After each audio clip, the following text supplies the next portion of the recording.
Yo, what's up? My name's Petrowski, and welcome to a very special episode of the PokeMMO Ironman account. This is an account that cannot trade or use the GTL, and this is the 14th episode of progress on the account. We have done a lot of things here. We have a lot of hours played, up to 625 hours, and now we are going to be jumping into PvP on this account for one of the very first times very seriously. We've played PvP before, but that was randoms PvP. We didn't have a constructed team. And in this episode, I will be putting forth great effort to build a proper constructed OU team in PvP, competing against some of the best players in the entire game in the most competitive, intense tier of PvP on an account that cannot trade or use the GTL.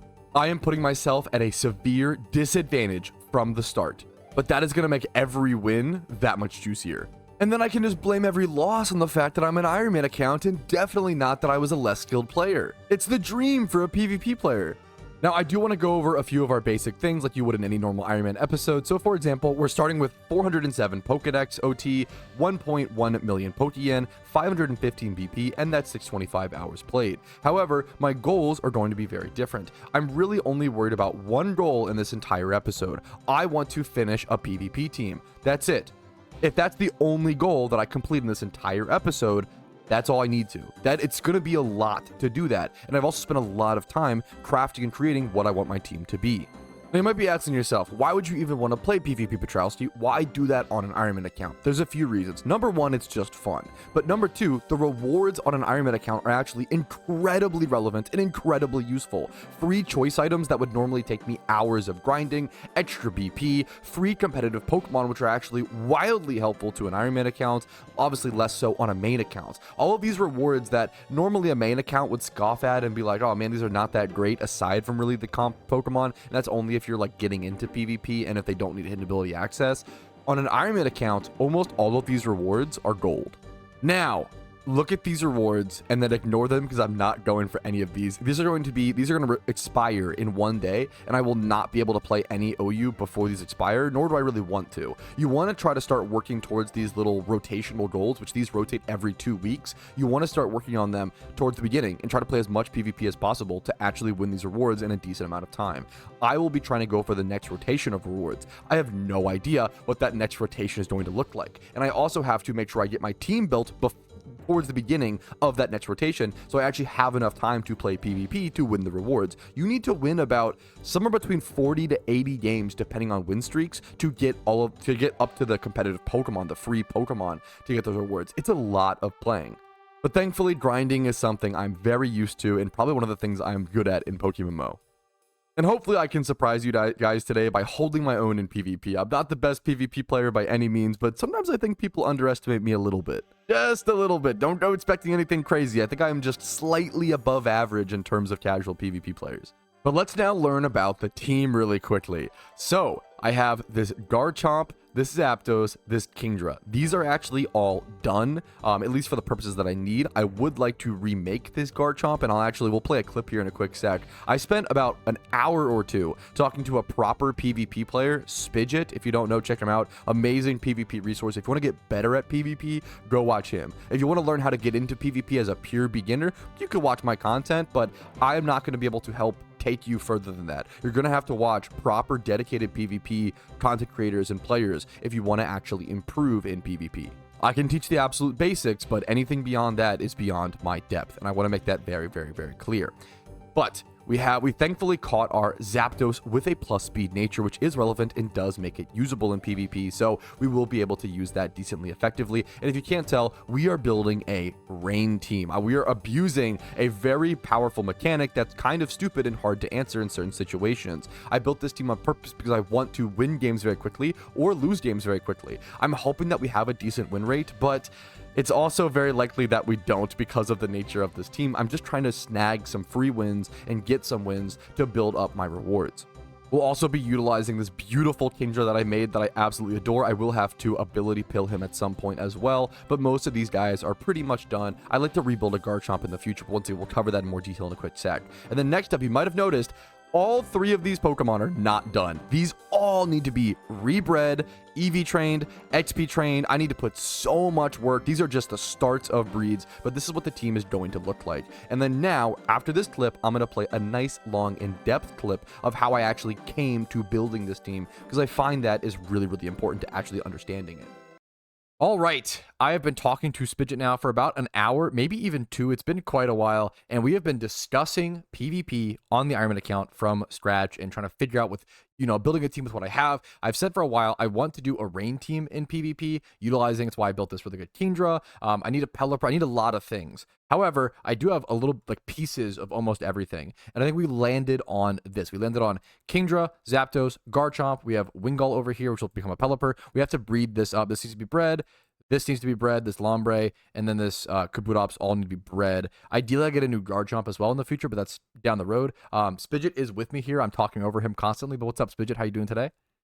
What's up? No, we're both just used to yapping with nobody to stop us. It's what we must do. We're like sharks that must constantly keep swimming, because if we stop moving, we will die.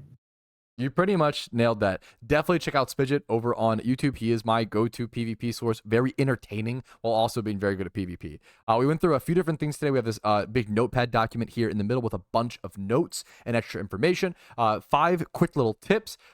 Spidget has told me to not count on Rotom Wash always underspeeding Scizor, even with Relaxed. It kind of is irrelevant now that we look at our team, but we went through Starmie, Rotom Wash, all these different options of Pokemon that I had to see what we could build, and we ended up deciding against Rotom Wash. It kind of ended up just being overkill for Scizor. I theorize I like to go Rotom Wash and Magnezone to permanently basically check Scizor, but you don't really need to do that with Rain, is what I'm kind of discovering. And then tip number 2, we went through Pelipper's common allies over in the PvP statistics and just ran through those and added a bunch of mons there. Number 3, we needed to add a ground type to the team. That was really crucial to block Volt Switch, which obviously rips through a lot of water types, especially Pelipper. And helps us protect Pelipper. So if they go for a Volt Switch or an Electric type into our Pelipper, we just go our ground type and can now check that Pokemon. I have a Gliscor, that Gliscor that I caught as well, that special defensive, careful Gliscor. I was thinking about that for the team as the ground type over Garchomp. We were debating a little bit back and forth on whether Garchomp versus Gliscor. Decided going on Garchomp because my Gliscor is bulky, and it's harder on an Ironman account to just go get a new Gliscor, right? Especially a hidden ability one, right? So I have a bulky Gliscor. That doesn't really work on a rain team, was what Spidget taught me essentially. I said raid, but on a rain team. You want a fast one as sort of a lead to set up Stealth Rocks and do other things like that. Tip number 5 was to just play tips, value Kabutops versus Chansey and Blissey. And I have another tip for a Ludicolo point. We'll talk about that here in a quick sec. Value Kabutops versus Chansey. We have 4 special attackers and only 2 physical attackers, and only 1 physical attacker that works under rain effectively, and that's just Kabutops. So we have to be careful versus these special defensive walls. And then number 6 is just preserve Pelipper, which is going to be our big rain setter. That's the only way we can set Drizzle on this entire team, I believe. So we're going to have to really learn to play around that carefully. The team itself, Pelipper, Bold, U-Turn, Roost, Scald, Defog. I have a Damp Rock. I need to breed that up.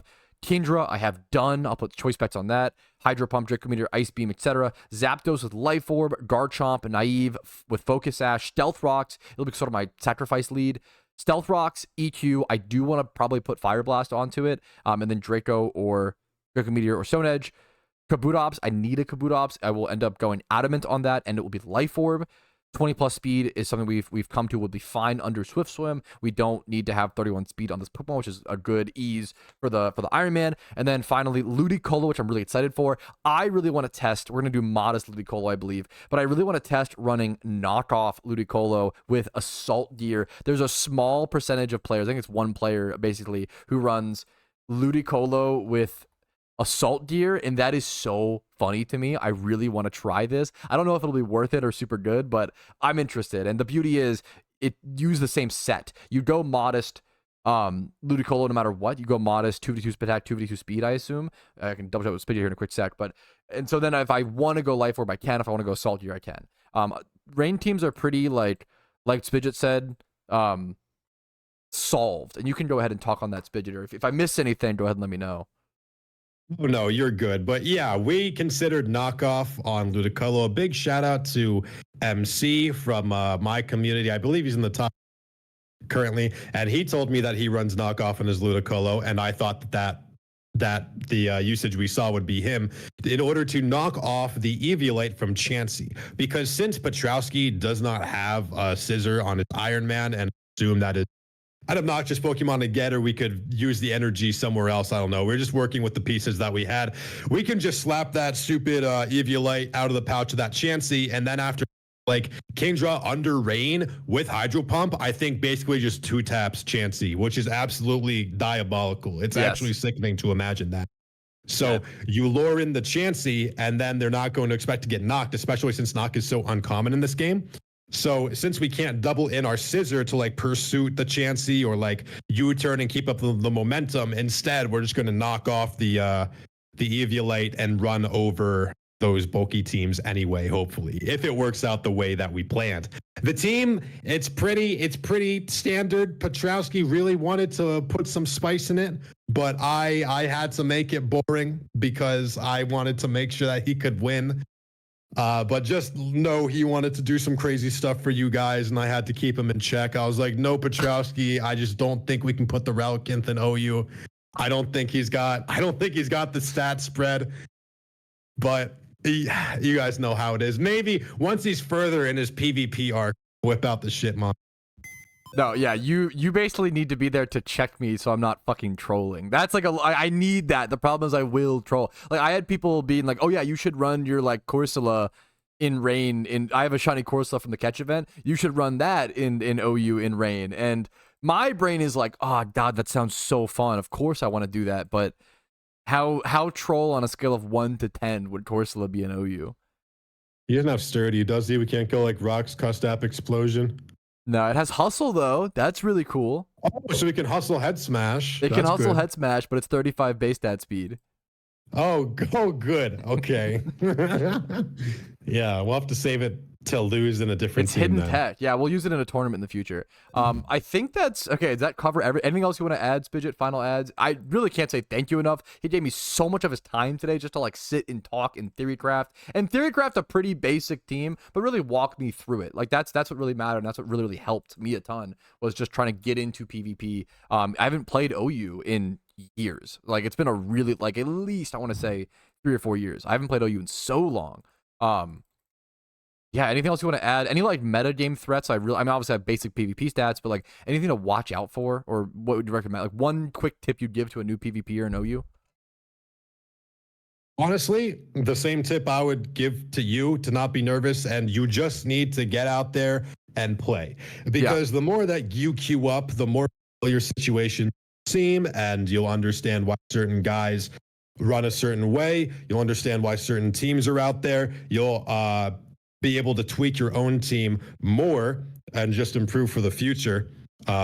Just whip it out, your OU team, etc. Yes, Brewski. Yeah, just whip it out. Cav, sorry, I didn't want to ignore you. I see Pharaoh in the Ludocolor spot a lot. Was that ruled out for some reason? Pat said he just didn't want to. I just don't like Ferrothorn. I just think it's lame. Yeah. That's the only. He didn't want to run Ferrothorn. So we took a suicide lead into stacking Swift Swimmer's approach, which I think is fine because on an Iron Man, assume that the goal is to get the PvP reward. So something that's kind of a streamlined gameplay that's kind of quick. You can just, swift swim, knock off that Chansey, pump it up, pump, and, spam your hurricanes. It's basic, it's easy, but even playing Rain might only teach you to play Rain, but as long as you're like paying attention, you will still like absorb metagame knowledge. So if you want to branch out into not Rain in the future, it'll still benefit. That's you nailed it. I'm not playing Rain being like, oh wow, I'm gonna be so skill based and so I'm actually playing Rain for the opposite reason. I know that I'm not good at PvP and I want to get back into it, and I want to play a dumb, easy to pilot team to try to do that. Usually my biggest problem in the past is trying to play overcomplicated, build my own teams, and I just like put myself at such a disadvantage that I lose so much that I get so bummed, So I think having I think on an Iron Man especially, like glass cannon teams are probably ideal. You want to either like win fast or lose fast sort of thing, And I feel like this team does that. Is that about correct, Spidget? Sorry, I was reading this chat about Weatherball, Drain Dance, Charizard. Is what correct? My bad. I'm sorry. I'm sorry. What? I'm sorry. No, that's awesome. No, I was just saying, like, I think on an Iron Man, I want like a glass cannon team where like, I either win fast or lose fast. You know, and I feel like this team is like that. I think that's why Rain has a kind of low win rate. It's because it's played by people that are playing PvP for the rewards. So they're just kind of grinding it out because it's a team that, respectfully, and respectful to Rain players. I'm sorry that your win rate is low. Okay. The Ludicolo is 43. We got to do better with the Ludicolo. Petrowski himself will bring that up, like literally single-handedly. So I need us to, like, as a community, great, please. It makes me really sad. I know we can do better. Like 43, bro. That's brutal. The Jolteons are probably higher than that, bro.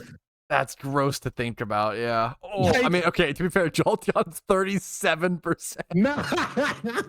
I'm so glad this Pokemon's down to NU now. That'll be a different topic or whatever. But this Mon has been dog shit in OU for so long, but people kept it there hostage because people like it, which I respect. But yeah, on the topic of glass cannon teams, I think you could also, by the same logic, just run something like Suicide Lead and then Hyper Offense, or something like Screens, because these are very streamlined play styles that you either kind of know if you're going to win or lose pretty quickly. So if you're a time-oriented player just going for the rewards, you can do it pretty efficiently.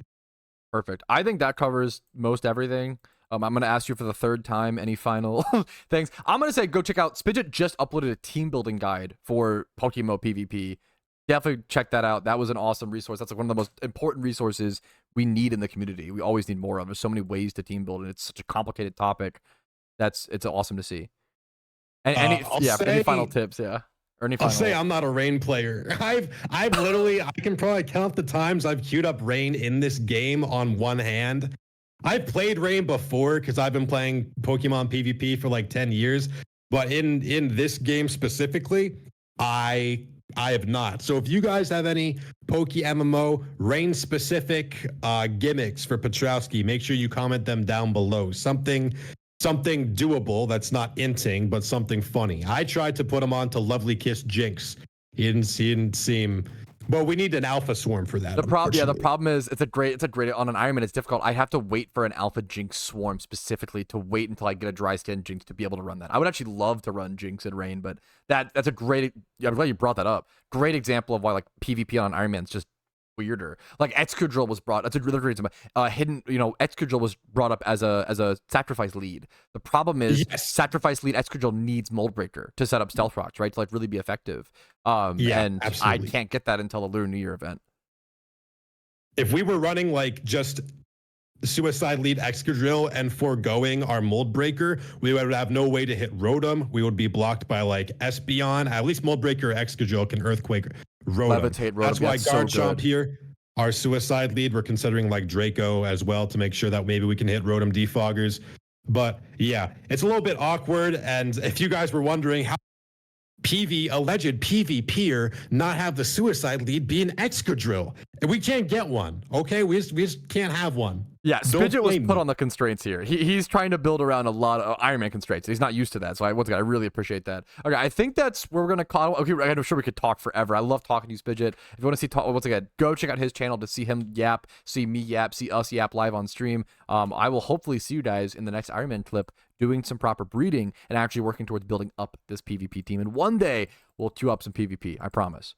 All right, thank you so much for watching that clip, and now that we have all of that covered, let's go ahead and get started. That was actually, once again, like a 1 to 2 hour discussion. We were able to condense a lot of the main points in about 10 minutes, so I hope you guys found it helpful and interesting. We have to go start our breeds. I don't know if I have any Dittos or any Pokemon that can finish these breeds. I have to just go check first, and then if I don't, we're gonna have to go catch some breeders, which I'm not looking forward to since we have so many Pokemon in our PC. I don't want to catch more. I want to consume these. Alright, so first things first, let's find a breeding pair for this Kabutops, and it does look like I actually do have something. I have one Ditto that could work for this specific breed, and what I would be doing is I would be going ahead and HP bracing the Kabutops, and then Everstoning the Ditto. I think this is what I'm going to end up doing. The only problem is the attack is going to be a little low. I might want to... I almost want to breed it up to get that attack up, because 20 to 23 is is pushing that lower end. That might put me out of range of certain damage rolls. That is, 11 IVs lower than the maximum of what it could be. That's a lot. But we're going to go ahead and just get started with that and give us a female Kabutops to work with. I did just notice my Everstones are down to 4. 4 Everstones. I farmed so many times ago, many eons ago, it feels like. And now I am, wow, I have to definitely fix that at some point. That is pretty brutal. Okay, let's grab our Kabutops. Let's grab our Ditto. This is what the breed will look like for reference. A good 20 plus in every stat. We do not need, like we talked about in the me and Spidget clip, we do not need 31 speed. It is not really relevant on a swift swim Kabutops like this, but I do want my attack to be higher. This is, even if it high rolls 23, if it high rolls 23, maybe I keep it. But honestly, I don't know if I want to leave it like this. Like I'll see what other breeders I have. It probably comes down to what other Pokemon I have and what age group Kabutops is in. I believe he's in Water C, which is a weird age group. Water C and Water A. We could go farm Magikarps for this breed, which would be really, really easy, honestly. Oh, also our incubator is full. Wait, that's hilarious, with like random little snippets of things. So let's go ahead and bring this over here and then go ahead and remove them all over here. I think most of these, the Hippo is a breed. Most of these were just like rare shunt eggs or Pokemon that I was breeding down for Pokedex entries and stuff like that. But that one, the Hippo is the only Mon that I did actually breed up the IVs on. We got 31 HP and 30 attack on this. I do want a decent Hippo at some point. But anyways, now our Kabuto is properly in our incubator. Let's look for a breeder. We could just look for a breeder to breed up the Kabuto. You know what? I'm going to do that really quick before moving on to the next Pokemon, because sometimes when you start doing many breeds at once, it just gets way too confusing. So I would really like to look for a 31 attack. This might be too much to ask for. Let's see if we have something. We do have something, but it's our shiny Corsola. That doesn't really count. Let's check Water C, because Water C is like an egg group that I wouldn't normally use. Yeah, we just have nothing for this. We can Everstone the Nature. What if we do like 25 plus attack? We can like brace that. But I'd like a better attack stat. I'm not using this on the Kabuto. That's not what we need. Man, we really don't have much, do we? That's actually kind of crazy. I'm really shocked. I can't even wow. Yeah, I have no breeders for this. Okay, it's, oh man, I'm gonna have to either go catch breeders or just rock the 23 attack. I think it'll be too low, honestly, in my personal opinion. Let's see. What we could do is let's look for a Magikarp breeder with like 31. Magikarp's got to be the strat. I feel like Magikarp's got to be the easiest way to get a breeder for this. I could just go farm some Magikarps. Let's look for one that's missing. Let's do matching stats 4. And if it's missing one, we could breed up a breeder. The classic Iron Man situation. I must have just used all my Magikarps. I guess for the Charizard. I thought I still, in my brain, I still have leftover Magikarps for situations like this, but I literally just don't. I absolutely do not. This is a good breeder though to breed up a Magikarp if I had one with like 31 attack. That's kind of exactly what I need. I would happily use one of these breeders as well, something like this. Wait, maybe I could just, ooh, like this is so good. I would happily use this to breed up my Kabutops. I don't need to keep this kind of thing around forever, if that makes sense. That's male. We have this as well. This is low attack. We don't want that. We have the Dewgong.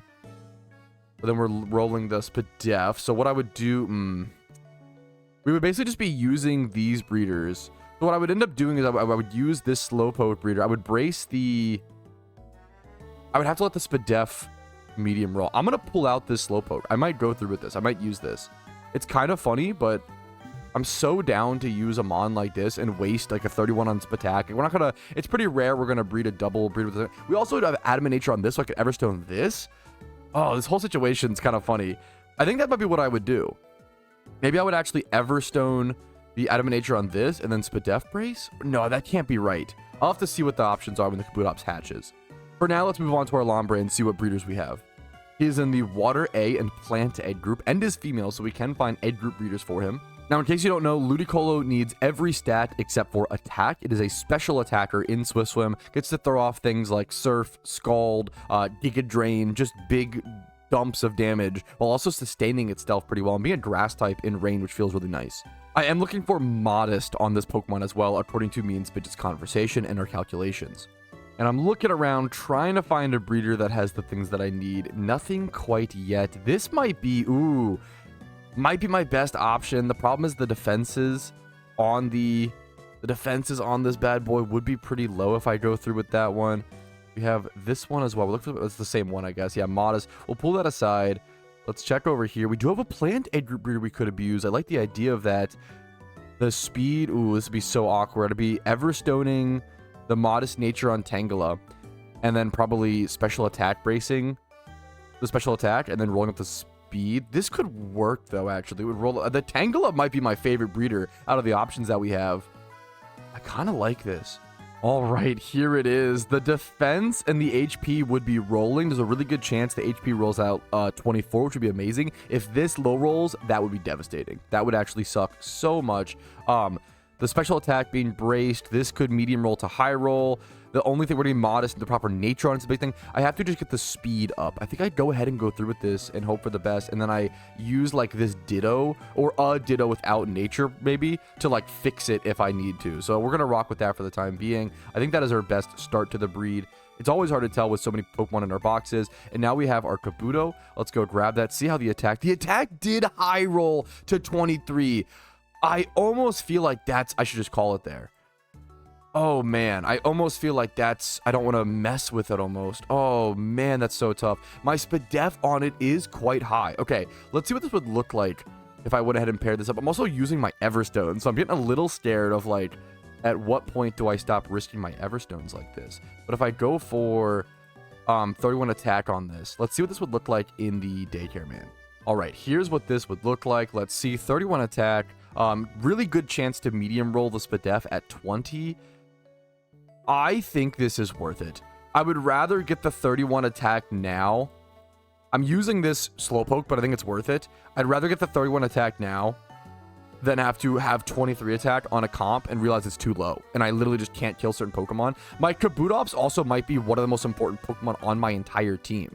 The fact that I need it to be able to beat certain special defense walls, things like Chansey. If we run into a Tentacruel, we might be in a serious problem, honestly. I didn't even think about that, but there's like certain Mons that are really powerful against rain and just block rain really, really aggressively. I need this Pokemon to be able to break through any sort of specially defensive wall, and there are a lot of those. I feel like there are, you know, things like there's a lot of those in PvP. Even a Weezing that is built in a special defensive manner that can reactive gas and counter my rain. I feel like stall is going to be really difficult for me in a lot of ways to deal with. I'm going to go through with this breed. It is worth. I want that extra damage.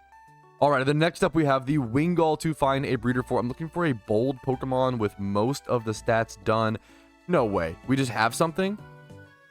This might be the easiest breed out of all of them. Are you serious? I might just be done with one breed. That's actually gorgeous. That's actually insane. I think that's it.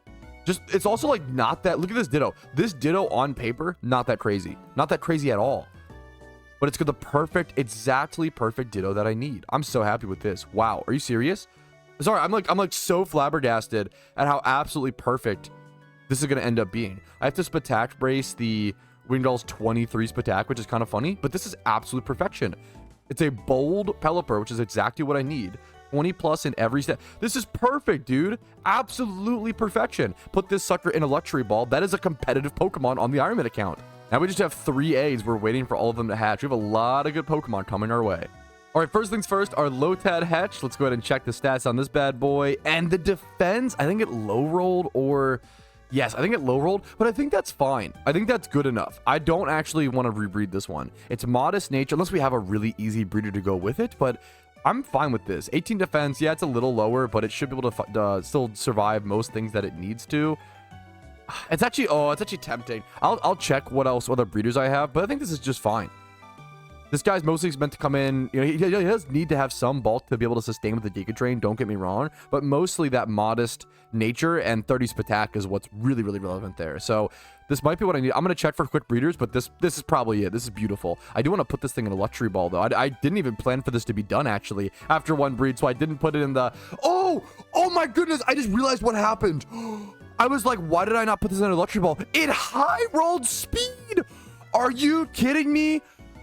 This speed was supposed to be a 0 to 22. Oh my goodness, that's the luckiest high roll of in a while.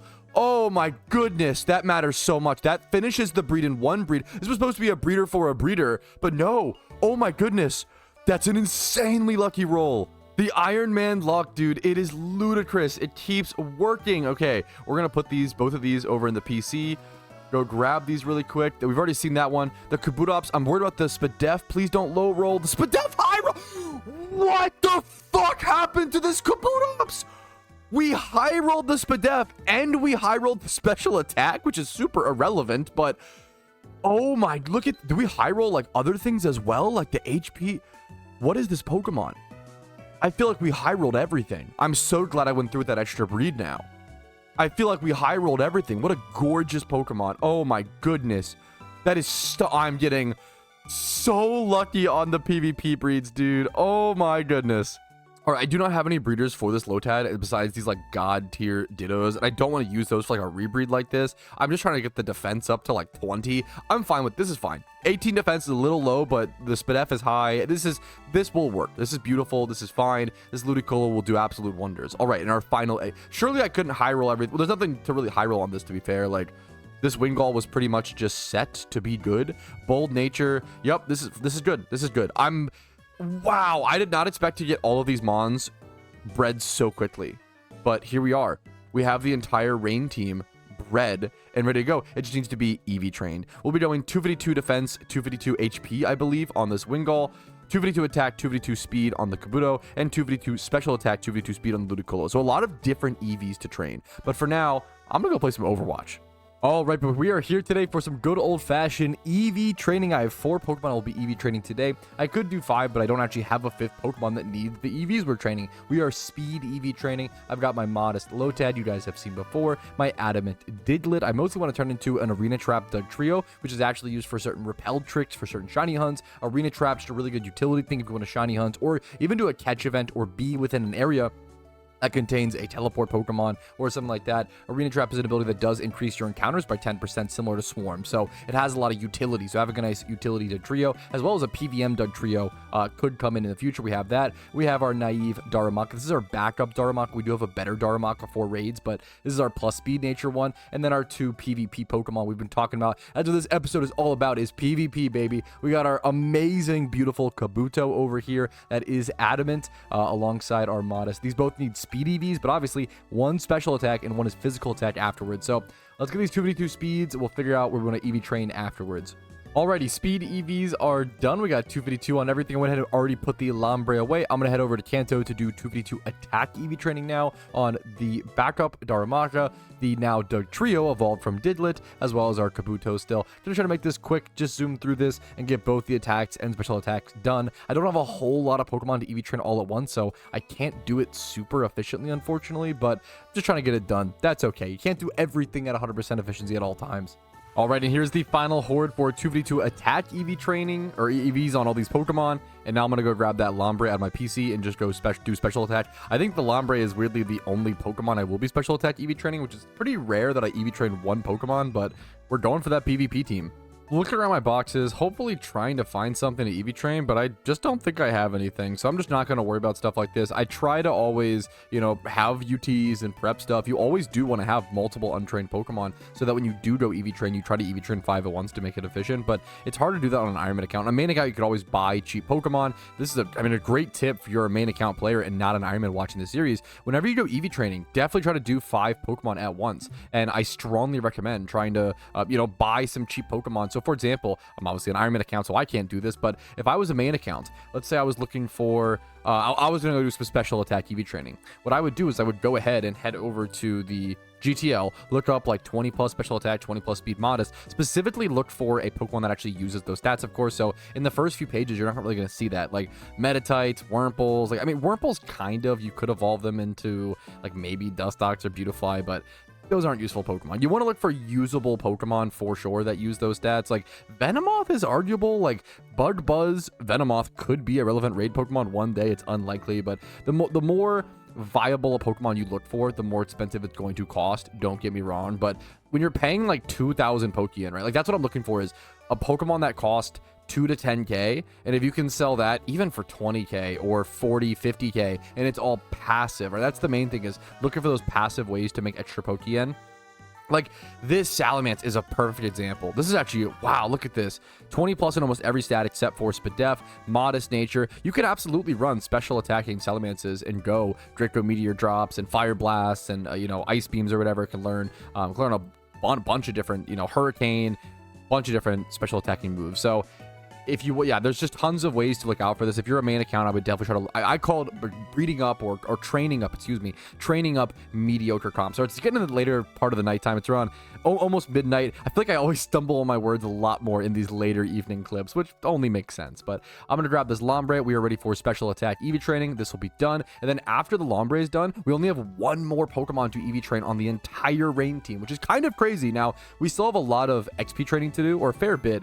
Only having to do level 50 as opposed to level what's it called, level 100 or like high or 80 for raids is so much faster. So we might be, the goal is once again to have this PvP team done as soon as possible. Let's go check if we can actually see the rewards expire for this PvP Pokemon in 20 hours. I think we can actually definitely get our Pokemon XP trained and moveset by the time that comes around, at least hopefully. That'll be tomorrow evening. That, I think we could hit that marker.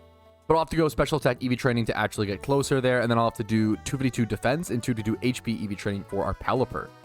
All right, there we go. The quick EV training done with on our Lombre. Also, we got it up to level 50 somehow before finishing EV training it. So we're basically done there. I do need to go ahead and use a Water Stone to go ahead and turn it into a Ludicolo. Do I have a Ludicolo in my decks? I do not. So this will also be a new Pokedex entry. Got to use the Water Stone at some point. Thankfully, the Elemental Stones can also be infinitely bought with Pokein. They're only about 5,000 Pokein a piece or something like that. So pretty cheap to restock on. Here is our one and only Ludicolo Pokedex entry, as well as our perfect little raid, I keep saying raid, Rain PvP team Pokemon. And we did learn an important move on him in Knockoff. I really do want to try the Assault Gear Knockoff strategy to go against opposing Chanseys. Knocking off their Eviolite or even Blissey's with their leftovers is going to be super interesting. Rain Dance will eventually get replaced by Scald or Surf or something of the sort, or even Weather Ball, I think, could go as an option. I'd probably go Scald because you like having that burn chance. It's interesting. The only Rain setter we end up running is Pelipper, which is going to be like, we have to use it very carefully and go very, very aggressive with our Rain Pokemon.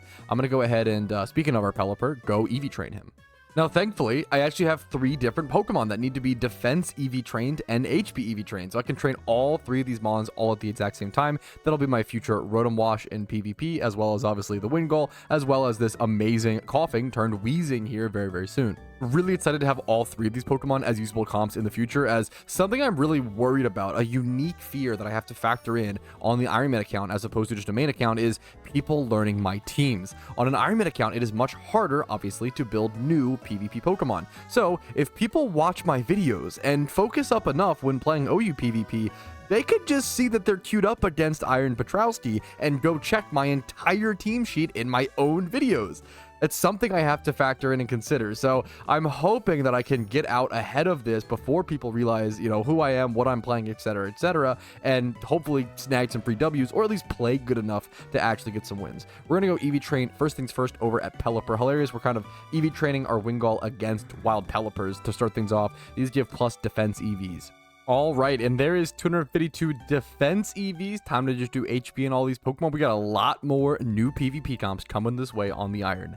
But before we go do those HP EVs, we do have a quick little alpha to go catch. It's an Alpha Gardevoir over at Lake Acuity. All right, here we go. A little bit of a hike, but not too bad. I will take every single 2x31 breeder I can get.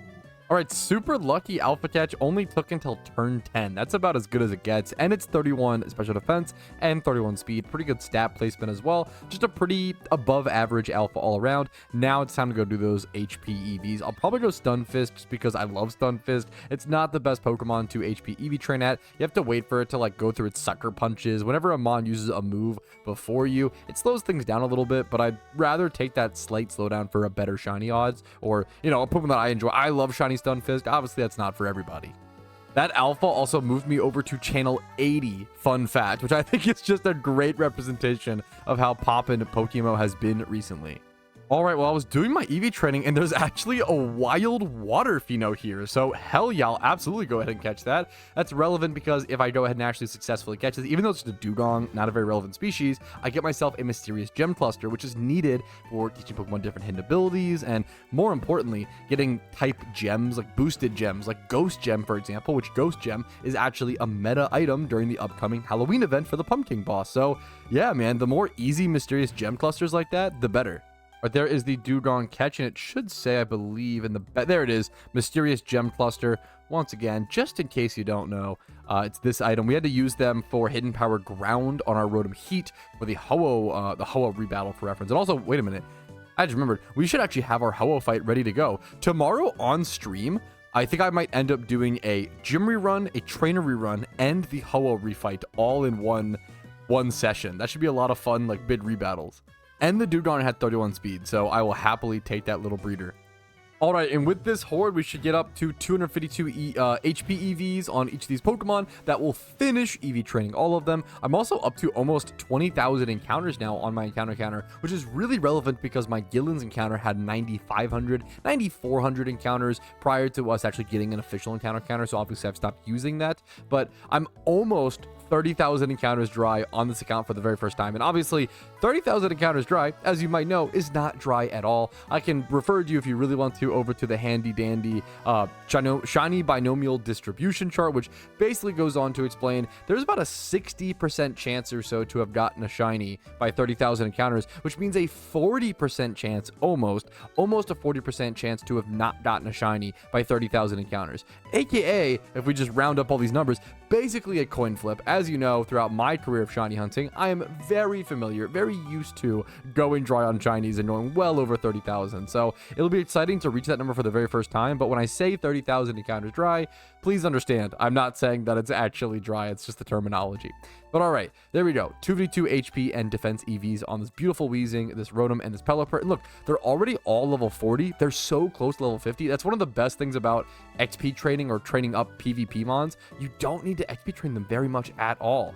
I'm going to go work on the Pelipper mostly and just try to get my Rain team done, leveled up. I will have to buy a bunch of TMs tomorrow, and I think I'm going to have to learn hard skill farming very, very soon.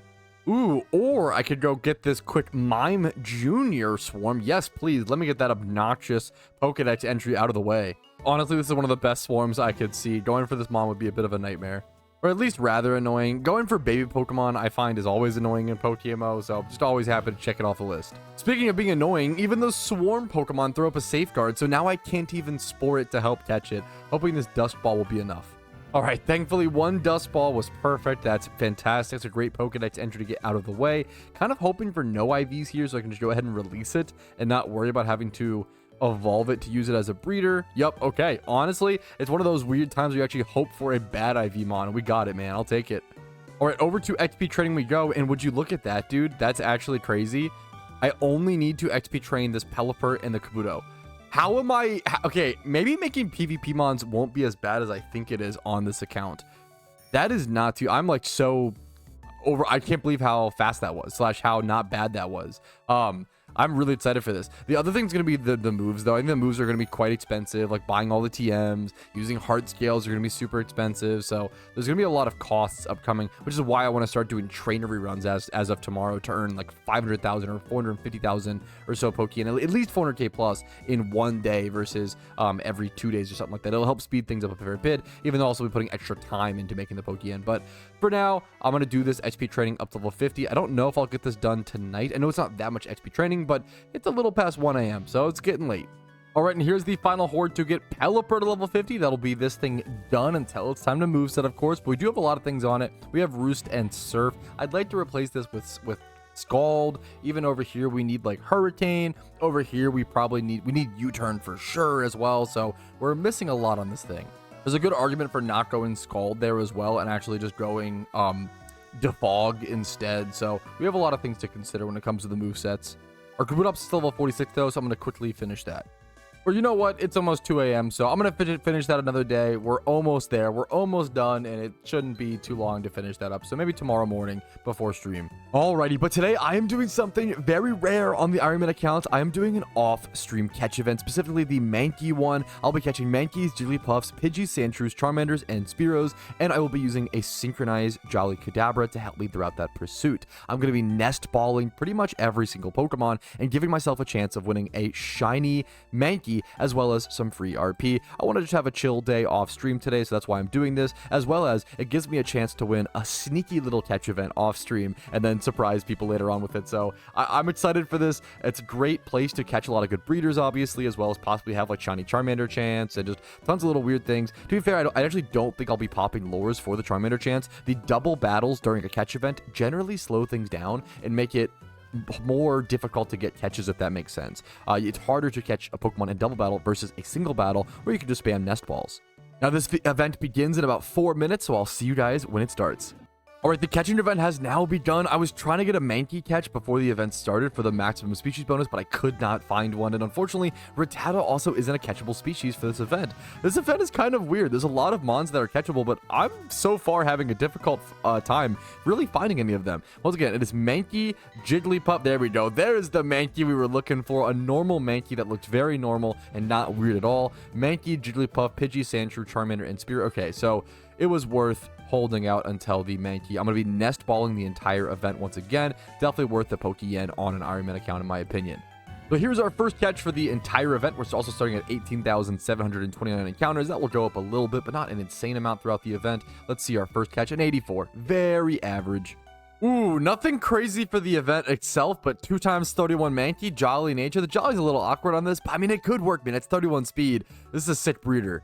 And alright, this might end up being one of the best catches of the event, and it's still just nowhere close to winning as any typical catch event is. It's a 140 though. That's above average. You gotta appreciate that when you can. Now that's a catch. This is something, fellas. I don't think it's, I mean, it's worth submitting. I am going to submit it. Don't get me wrong. I don't think it's ever placement worthy. It does get +4. Naive is not. Oh, Naive is a bonus. Oh, it's +1. So it's +5 in total. It's a 153, I believe. It's +4 for the Mankey and then +1 for the species. I believe a 153 overall. That's pretty good. It's pretty good. It's the odds of that. I swear the last time I saw a Pokemon placed in a catch event with that stat was like 2014. So I don't see it happening, you know, don't get me wrong, but cool catch. Definitely worth noting. Very good breeder. Very likely, that's just going to be our best catch of the entire event, so definitely worth shouting out. Alright, the catch event ends in about 1 minute or so. I'm looking for my final catch now. Still, that 153 is my highest. However, I have won a catch event in the past with the 30 seconds left in the event. I caught a 176 spin rack. Still one of my greatest moments in PokeMMO. It is 2:59 p.m. on my clock currently. Let's head over to global chat to see when they announce the end of the event. This will probably be my final catch. I can't imagine I have time for anything else after this. This Jigglypuff. Yep, there is the event over. We can actually see perfect timing. This Jigglypuff was caught with 11 seconds left, technically. Just at 31 HP, though. Nothing worth submitting. I am going to go ahead and submit my 153 Mankey. We'll go grab that out of our boxes. All right, here it is. Always important when submitting a Pokemon for a catch event, make sure to leave it in your party. I know it might be obvious to a lot of people, but just make sure to always leave it in there. I'm going to link it over and say, my entry. Thanks. Make sure to put my entry towards the front of the message. I've done this in the past where I put my entry towards the back of the message and it kind of gets lost in the fray. I had that happen one time during that Coffagrigus catch event, so I've started to try to remember to put my entry towards the front of the Whisper now. We did get a few items like berries as well, like this Payapa berry, some little weird berries, Oran berries, whatever. But yeah, Payapa berry, not one you see very often. We'll take those. We caught around, I mean, as you can clearly see, around 56. Yeah, if you include this Mankey, 56 total Pokemon. That's probably going to be 56 or so nest balls consumed. So we still have 145 left, which is awesome. And then we can see we also ended up with 1, 2, 3, 4, 5, 6, 7, 8, 9 1 times 31s. I'm going to move these over probably to my release box, weirdly, just for a second to sort them a little bit easier. Then I'm going to sort through my high IV Pokemon, sort by the total IV. You can go ahead and see what are your high IV Mons and what do you want to keep even beyond the 1 times 31s, like this Sandshrew. I don't think I'm keeping this though. The fact that it's split Spatak and Adapt, it's hard to get value out of both of those stats in that way. Same thing with this Mankey. Honestly, nothing here might get capped. We'll have to see. Like this one could get capped. This one's honestly pretty good. Male. Adamant Nature, I'd like to keep that one, honestly. That could be a good breeder to breed something up and then finish it off with one more breed afterwards, but that might be it.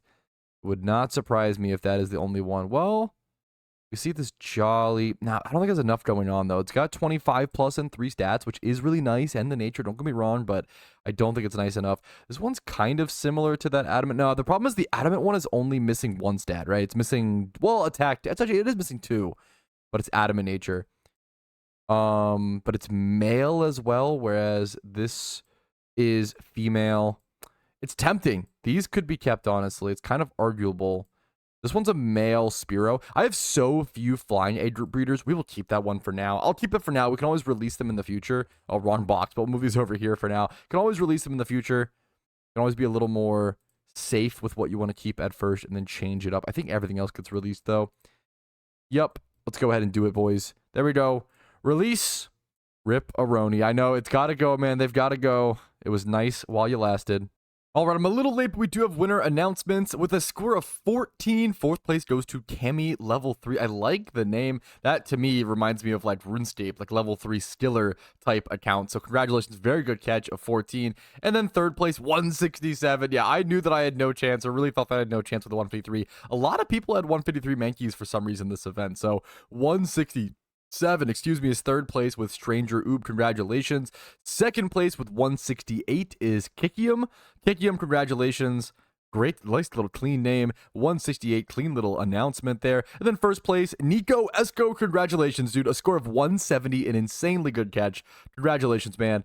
On winning a catch event and winning a shiny raid Pokemon for the Darkrai raid coming up. This event was so cool. It's such a flex to win this event. I was really hoping I could have a decent chance, but you know, it's catch events. I've already had plenty of good luck on the account with catch events, so you know, not really hoping for anything else. Well, I'm hoping, but not expecting anything else is the best way to put it. But that's it for today's Mankey catch event. All right, we have a beautiful new day on the Iron Man account. We did finish leveling up our Kabutops up to level 50, so he is ready to go after a quick moveset, but his moveset's honestly mostly functional at this point. I do want Waterfall on it for sure, probably over Slash. Actually, if I have Waterfall as an HM, yeah, I can just go ahead and do this.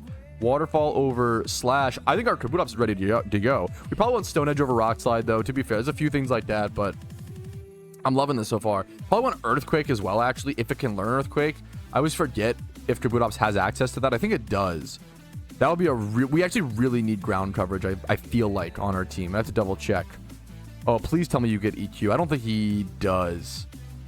Maybe that'd be too good. That would have been so good for me if this guy got EQ. We'll have to think about Swords Dance. I don't know if we finalized the moveset for Kabutops. We're gonna have to look through a little bit because Swords Dance is something I might want to consider as well. But this is like fine for now.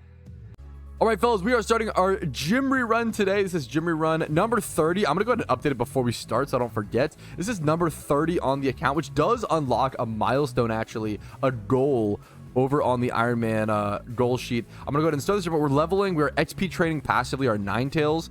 We're starting at about 1 million Pokeyen.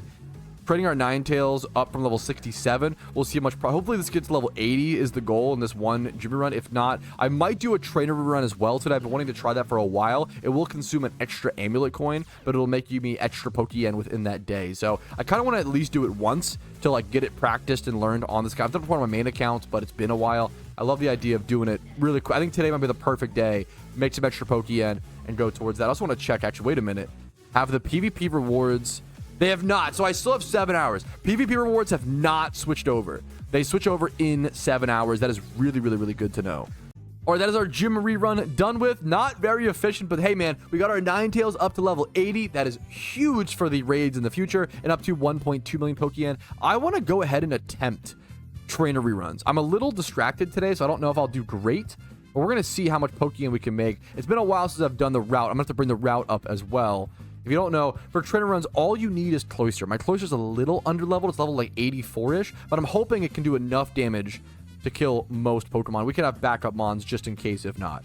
Okay, well, I was gonna train a rerun, but I don't have, I need to go get an ability pill. We can go spend 35k on that really quick, but I also don't have Icicle Spear on my Cloyster. So I have to farm heart scales before I can actually start train reruns. I need to farm heart scales for the rest of my PvP team anyway, so we're gonna be farming heart scales very soon, but I'm not gonna be able to do a trainer run like I wanted to try out. So apologies. We're gonna go buy an ability pill really quick though and just get this done for the future. This will be my trainer rerun Cloyster, so we're gonna get that taken care of before I forget. Okay, here is skill link on our Cloyster. That'll be a permanent positive addition. It costs 35,000 Pokeyen, not cheap, but it's something. I have to go farm heart scales anyway very, very soon. But before we do that, we're going to do our Ho-Oh refight. We have that to go do. You're actually a genius. Someone in chat did say that Icicle Spear is actually a team. I did not think Icicle Spear was a TM in PokeMMO. You fucking dunked on me. You are 1000% correct. Good call from chat. I even went through. Okay, so we can actually go do our trainer run. Let's go do our Ho-Oh refight first because we're already in the mind of that. Or ooh, we'll do the trainer run. Good call. Good call from that person in chat. Alrighty, fellas, another week, another Ho-Oh boss fight. We get more legendary lures, and important, we get to stock up on more rainbow quills for one day when we get the Raikou or Entei. They will matter. Okay, they don't matter right now, but one day they will be extremely important. Getting these extra rainbow quills is gonna be huge for upping the stats on my legendary Pokemon on this account. Let's go for it, fellas. All right, there is Ho-Oh defeated. We're going to get our reward. We do get 10 more rainbow quills. We get some legendary lures. The legendary lures are fun, but not the main reason we do. I mean, I look forward to them. Don't get me wrong.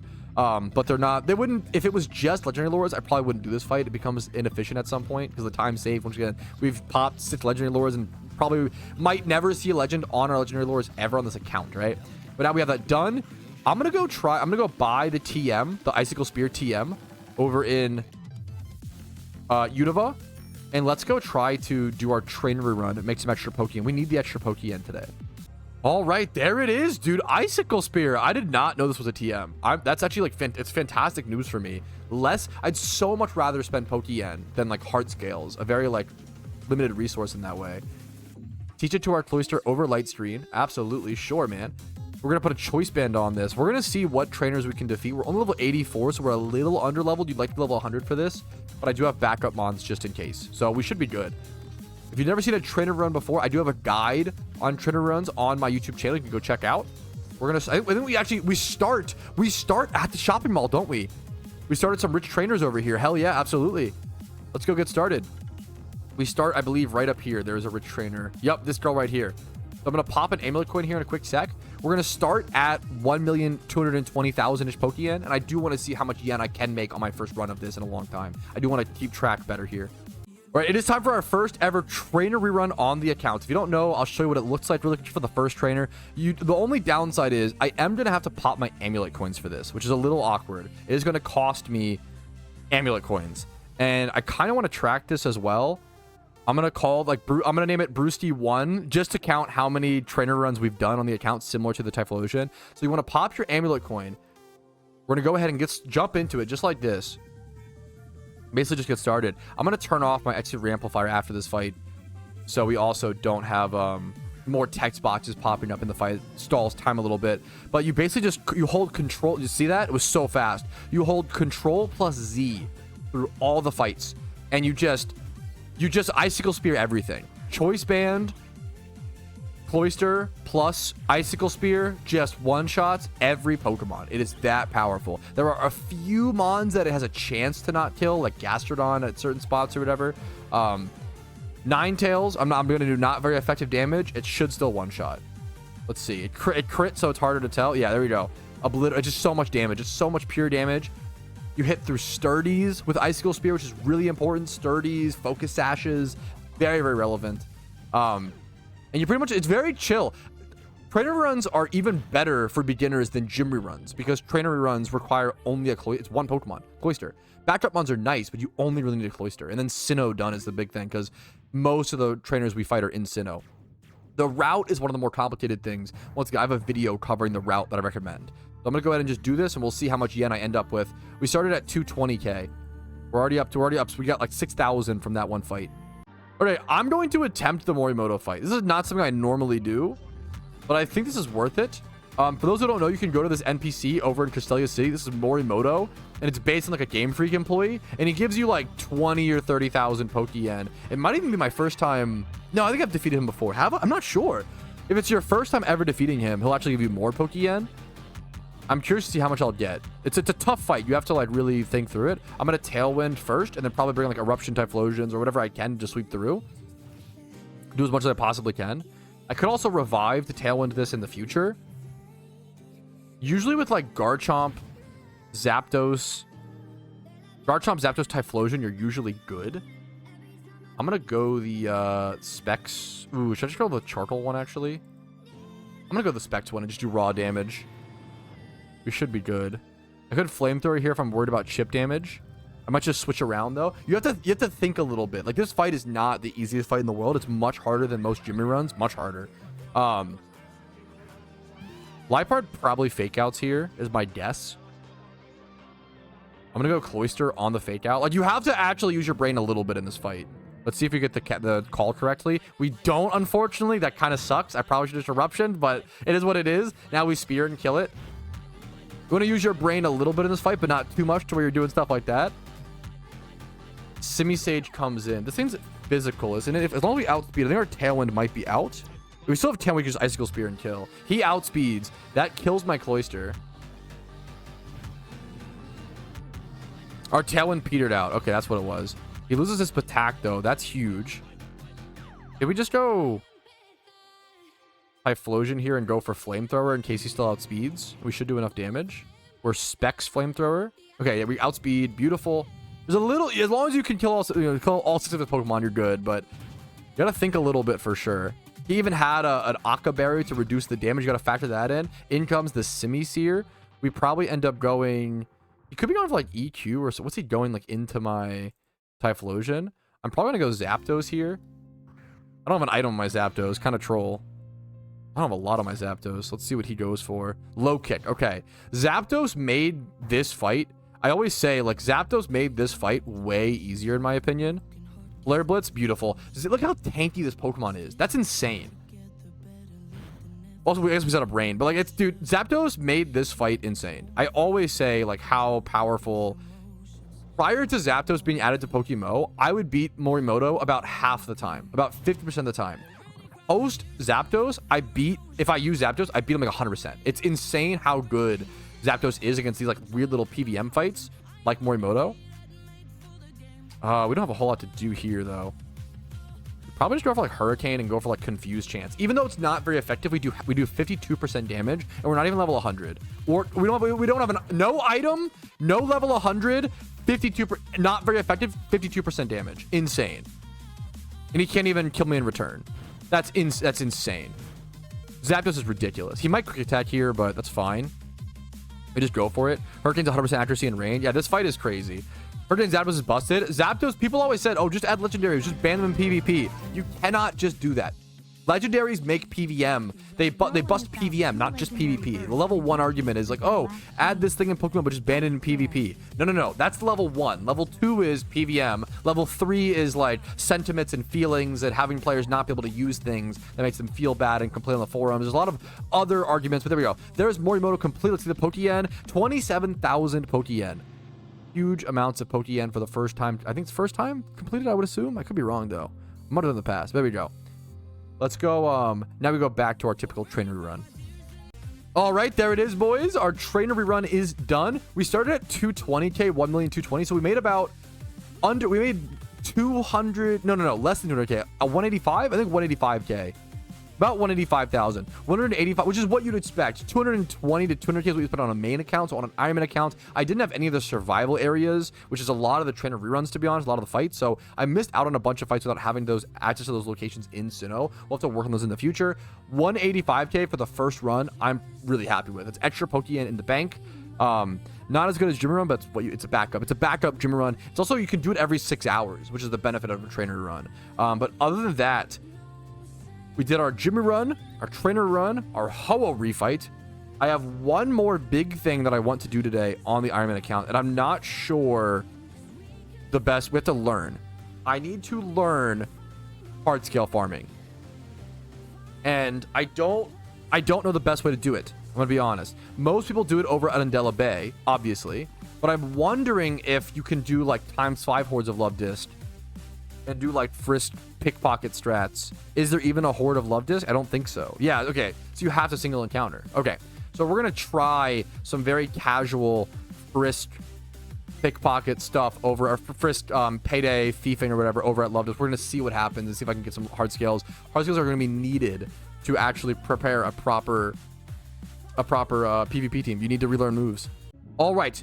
This will be my first time ever Frisk thiefing for heart scales on the Ironman. I'm going to set a timer actually on the Ironman account. I'm going to set a timer to see how long it takes me to get one heart scale. It shouldn't be too long, but timer is set. I'm going to Super Rod. The goal is to Super Rod and then lead with a Frisk thief Pokemon. And I should be able to just look for Love Discs and I believe thief whenever I get a Frisk proc. It should be that simple, but I'm not totally sure. I've only heart scale farmed once in PokeMMO. And I decided it wasn't that good of a money-making method, so I never did it ever again. I'm going to try to quick ball this for Pokedex, though. As we're wasting a little bit of time for a little Pokedex entry, I'll take a Remoraid. I doubt I have Artillery as well. Let's look at like an Alpha one.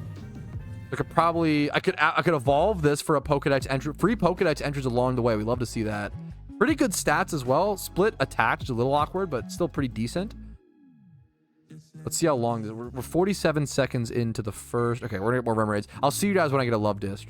All right, there is the Frisk. That took 10 minutes for my first heart scale. Hopefully, what if it's also, what if like a shard or some shit? Please be a heart scale. Can this have other items that aren't heart scales? Okay. Okay. That took me, to be exact, I'm stopping there. 10 minutes and 49 seconds. Almost 11 minutes. That is going to end up being like 6 heart scales an hour. That sucks. Hard scale farming might be one of the most miserable things that I have to do on the Ironman account. I'm not looking forward to this, but it's got to be done. You need 4 heart scales to learn certain moves, like, you know, really casually. That's 40 minutes of heart scale. 40 minutes of... Imagine farming heart scales for 40 minutes to an hour to learn one move. I hope that's not the average. Yeah, we'll have to see. That's really brutal. It's so bad without item maggots and chum buckets. Yeah. I have a lot of testing to do on the Ironman account. Don't get me wrong. I have to test at Evergrande City. Fishing like this might become one of the #1 things that I do. I also wonder if I should get a sticky hold Pokemon with Thief instead of Frisk. That might be better. We'll have to do a lot of planning, and this is a very underdeveloped strat on the Ironman account. We'll have to do a lot of thinking for this, and a lot of practicing and testing. But this is just how we get started. I'm going to go ahead and just keep farming heart scales for the time being and just see how many I can casually get. All right, before we go over to, I'm going to go test hard scale farming in Evergrande City to test the different locations. But there is a Rotom Swarm over at New Mauville. One of those genderless swarms, you always want to catch these whenever you can. So we're going to go ahead and catch these really quick. We do have our Smeargle to soak. Fall Swipe Spore them to allow us to catch them a lot easier. You want to have as many Rotoms as possible. Multiple good IV Rotoms. Very, very powerful. Just Rotoms in general for like, if I ever want to shiny breed them. Really important to get these during the swarms. One of the only ways I really can farm them consistently. You can give them like a 5% chance lure over at Old Chateau, but that's a 5% chance lure. This wild Rotom just tricked my safety goggles, so now I can't spore him to catch. Are you serious? That's so fucking troll. That's actually one of the trolliest things I've seen a wild Pokemon do. Taking my safety goggles is wild. All right, there is the final Rotom catch. 2 of them had different 31s. One was Bold Nature. One of the 31s was Attack, though, which is kind of real. One of them had like 31 Speed or Defense. I forget which one, but one of them had a decent stat. So we have some value there. I'm going to escape rope out of here and now go over to... I want to test Evergrande City hard scale farming. Someone said that this spot might actually be better. However, people don't normally farm here because you can't go for like pearls and like payday pickup and stuff. Money making on a main account isn't as good here versus Undella Bay, but it might actually be a better spot for hard scales purely. So I really want to test this. Get another quick little Pokedex catch while we're doing this journey. Might as well get ourselves a Wailmer in the Pokedex. One of my favorite shiny hunts that I've wanted to go for a very long time. Would love a shiny Wailmer on the Ironman account. There we go. Wailmer caught. We need one of these to actually breed up a water spout Blastoise at some point as well if we do want to do that. Same with that Relicanth we caught earlier. No stats, but that's totally okay. We can always breed those up in the future. That'll probably get released on unless we like evolve into a Wailord first and then release it. Let's try to. I'm trying to do some Once again, hard scale farm testing here. I want to move Thief up on my Bayonet to the first slot as opposed to Imprison. Imprison is in the first slot for Amulet Coin farming specifically. Now, if I really want to test these spots, I'm going to have to do a full 1 hour at one point where I do a timer. I set a timer for, not today, but some other time where I set a timer. I do 1 hour of hard scales. I'm not trying to go peak into hard scales right now. I'm just trying to do enough hard scale farming to get that PvP team working, right? We have about how many hours?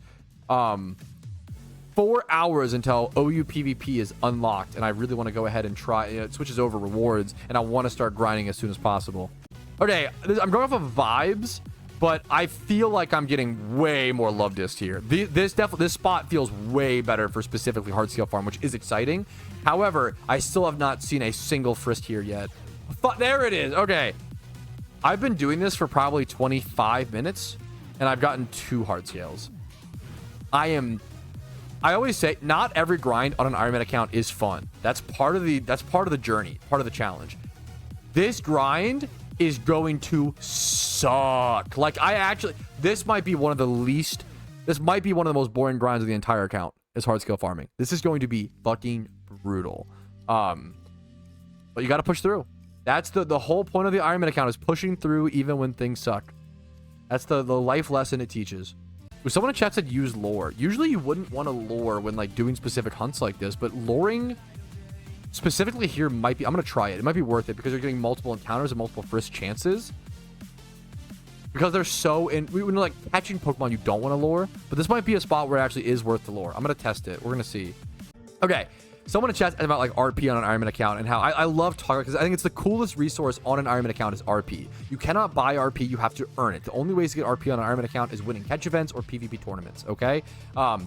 It is literally the most valuable, scarcest resource on an Ironman account because of that. Now, I've said many times, one of the coolest things you could do on an Ironman account is get limited vanities, like the Halloween, the upcoming. Usually they release RP vanities every single holiday event. So there'll probably be a Halloween RP item, a Christmas one, and a Lunar New Year one. Now, something I haven't really talked about is how this is going to be the first ever event cycle to where Iron Man accounts have existed in PokeMMO. Not official, but just like self-imposed challenges, right? This is really we have a full team of 150 different Iron Men. This is going to be the first ever event season where Iron Men can possibly get a limited vanity. What that means is, in the future, if you ever see an Iron Man account with specifically a 2025 Halloween, Christmas, or Lunar New Year event item, not only is that person goated for actually having the RP and like getting that item at a limited time, they were also one of the first Iron Man accounts in Pokemon history. That's what also is like insane. Like, if any single Iron Man account, if any single Iron Man player ends up with one of the RP items from any of the upcoming events, they will have one of the rarest accounts in Pokemon, in my opinion. Like, it's one of the, but it's obviously hard to prove. It's like self-imposed, but it'll be one of the coolest accomplishments in the game, in my opinion, to be one of the, you'll be one of the only, you'll probably be like the only one. I don't know if a single person will get one. You'd have to save RP, which is really intense. I didn't save my RP. I spent mine. I've won some and I've spent it, to win those events to win catch events and PvP tournaments before the holiday event, when Iron Man's only really been around since I started mine, in May or whatever. There's very little time to have prepared for this, and I'm so excited to see if anyone does get one. Yes, that as well, Oso. Whatever Iron Man account get any ultra rare vanities from the upcoming event season. Oh, like, to get ultra rare vanities in the first ever event cycle of the Iron Man's lifespan would be so impressive. I'm the most excited for this event season that I have been in PokeMMO since like 2021. Like, I'm so excited. The Iron Man account totally changes my prioritizations and how much there is to do and how much I care about with the upcoming event season. I can't wait, dude. All right, I didn't do a whole lot of gaming today off of stream, but I did exactly about 1 hour of frisk thieving hard scales, and this 1 hour went way better than on stream for some reason. Just much better luck. On stream, I got 4 hard scales in around 40 minutes, maybe an hour, but I felt more comfortable with the 40-minute guesstimate. This time I farmed for 1 hour and got 10 heart scales, so much better. Like, this is almost what I need. It might be around what I need. I might go try to start actually relearning some moves and start consuming them, but I'm gonna save that for tomorrow on stream, I think. And for now, just kind of chill out and grind a little bit as the evening comes to an end. I'm over 20,000 encounters now on the official encounter counter, definitely worth noting.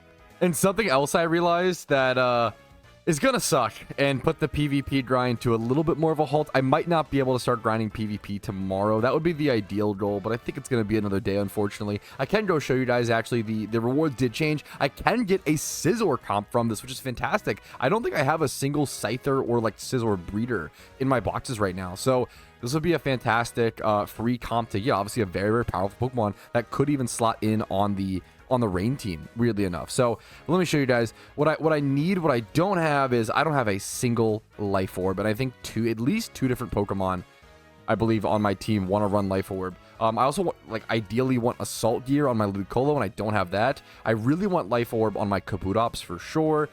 My Zapdos, I don't even know what I want. Okay, I probably end up going Focus Sash on this Garchomp as well, and I mean, that's a whole. I need to put Stealth Rocks on it. Do I even have Focus Sashes? How do I even get Focus Sashes on an Iron Man account? That's the item situation. It might be 2 more days until I can actually start playing PvP. I thought the difficult part would be the EV training and the XP training, but honestly, that was more in my control than I realized. A lot of it's going to be the weird, quirky, the move setting, the item getting, and like all of that stuff, since it is my first PvP team, where after this, that will become a lot easier, to be fair, once I have the Life Orbs and the Damp Rocks. To be fair, we can actually just go ahead and put like a Damp Rock on our Pelipper, and that's that done with. Let me go and do that now, actually. So glad I got this one Damp Rock randomly from a wild Wingull during the my Kanto storyline run. That was a real lifesaver.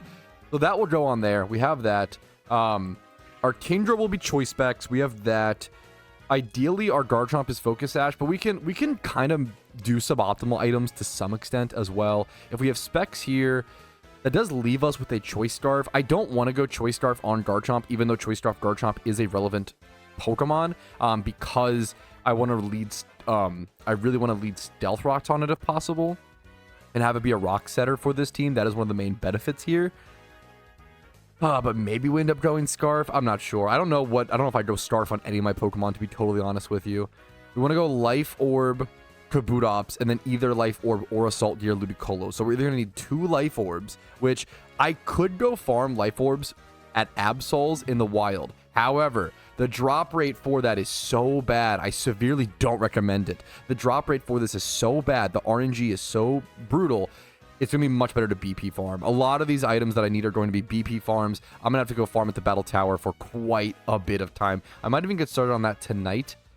It get around midnight, so I don't think I'll play too much, if any more tonight. This might be the last clip that I record, but tomorrow morning on stream might be a Battle Tower day. I don't think I'll be doing my trainer rerun tomorrow, but I probably will be doing my gym rerun. I do want to get that Pokémon up, at least with that consistent everyday gym rerun strat for sure, but so a lot still to do, a lot more than I expected, and that's part of the Iron Man. A big part of the Iron Man is thinking that I, almost have this thing done, right? And then, oh, boop, 10 more things pop up in front of the way before I can actually do what I want to do. And that's just the style of the game mode. That's what it is, man. I enjoy it. It's tough. It's difficult, but that's what it's all about, overcoming those challenges. So I'm going to get some rest, and we'll overcome more challenges tomorrow. We've done enough for today. Alrighty, fellas, I'm feeling really good today, dude. I'm feeling excited. I'm feeling happy and fortunate to be able to play PokeMMO, dude. We are on the Iron Man for another beautiful day. It is Tuesday morning throughout the week. To give you a little bit of time frame on where we're at, Tuesday morning. We do a lot of gaming on like Saturday, Sunday, and Monday. Now, we're doing a catch event. I thought I was going to be doing a Jimmy run this morning, but I totally forgot there's a Ditto catch event, one of the best catch events that could possibly be, right? There's a Ditto catch event that begins in 6 minutes. So we're gonna go prep a Ditto and just do that. I mean, Ditto catch events, you can't, dude, the best catch event that could possibly be. Like, you cannot get better than a Ditto catch event. You get to make progress towards getting amazing breeders on an Iron Man account or making profit on a main account while also having a chance to win the overarching prize. Like, it's the best Pokemon to catch for profit during a catch event possible right now, in my opinion. They're just so amazing. So I'm excited to not only catch Dittos for good progress, also be able to go for that catch event. So yeah, we'll see if we can win some free RP. Cross our fingers, hope for some lucky catches. Here's our first Ditto. I'll see you guys in 6 minutes when things begin.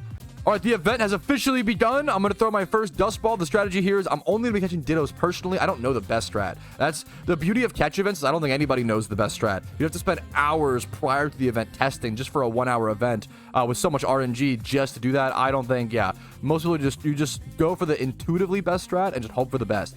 I'm going to be catching Dittos only because it is better progress for the Ironman account. And then after catching 15 Dittos, I can then use repeat balls and do a little bit cheaper. So I'm going to do the Ditto only strat. I can use them the best as breeders on the Ironman account. So we're going to hope for that. On to Ditto number 2 and try to be as quick as possible clicking through. There's a lot of clicks we got to do.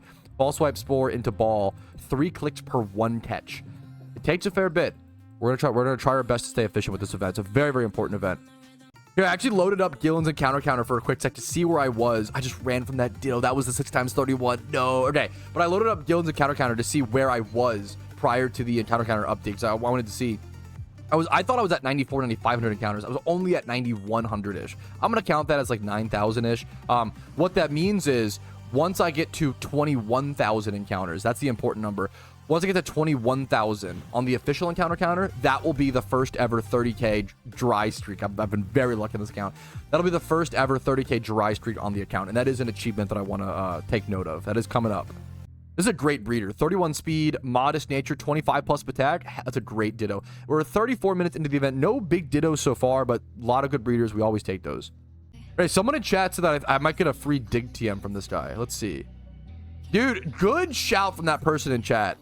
Now I can put this dig TM on one of my utility Pokemon and have it there for this situation. I think I'm going to put it on my Damp Parasect. I think that's the strat. Yes, over Swords Dance. Good call. Someone in chat called that like 30 minutes ago. But now I can dig out of the cave, which is a little bit faster.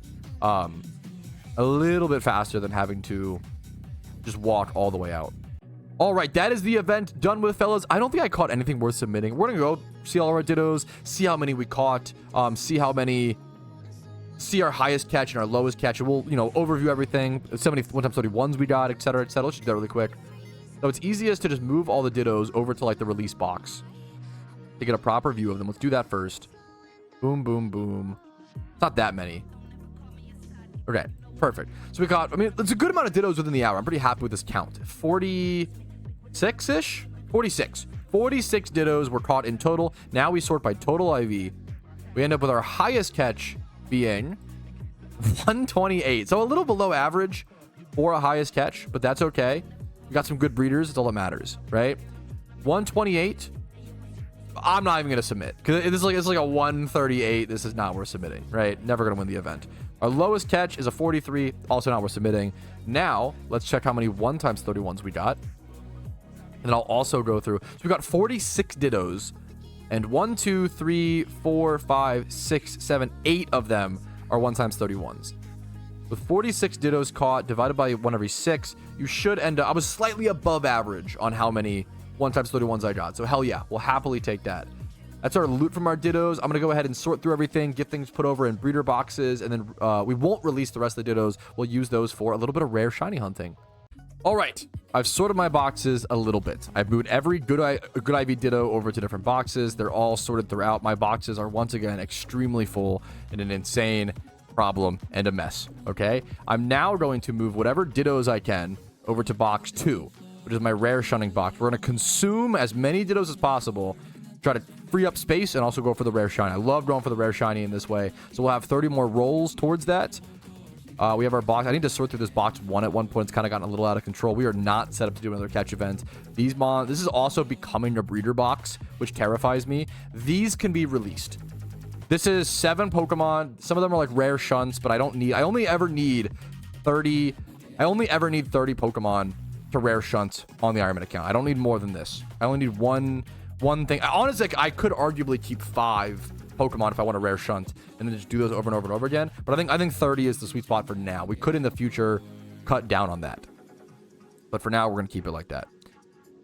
I think that's how things are for now. I kept 1 Reckless Rhyhorn. I could release that as I don't really need...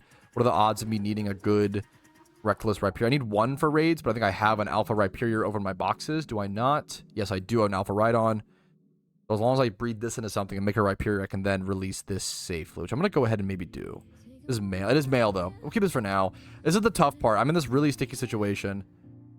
I don't need this Rhydon, though. That I can safely release. That was for Pokedex, I assume, or Rhyperior, and I have another Rhydon now. I did keep a few Mons for Pokedex. This Octillery and this Whalmer both need to be evolved before releasing, so that gives us a little bit of space options, but we probably have... What's the math here? Over here, we have about 57 spaces. 54. We have about 100 or so spaces. Maybe 120 in our entire PC, which is not bad. That's actually better than I realized, or better than I thought. We have about 2 empty boxes in total. It could be a lot worse. Okay. Back to whatever we were doing. Gotta get back on track. All right, we already have catch event results. It's been 4 minutes, 3 to 4 minutes post the event ending, the turn-in results, and that's crazy, man.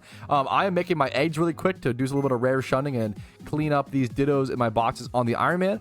But from the catch event itself, in 4th place with 22 points, pretty like higher 4th place score, man. Congrats to him. MTRR. Congratulations. Some drum rolls going through. I'm gonna make some eggs while we're waiting for 3rd place. It should be upcoming though. In third place with a high score of 178. That is that plus 10 species bonus from Ditto. Coming in hot. It was FSHX Giggly. We're gonna call him Giggly. Congrats on 3rd place, dude. 178. Very high score for 3rd place, man. And we're waiting on 2nd place. In 2nd place, a 179. We have Garcia with an H.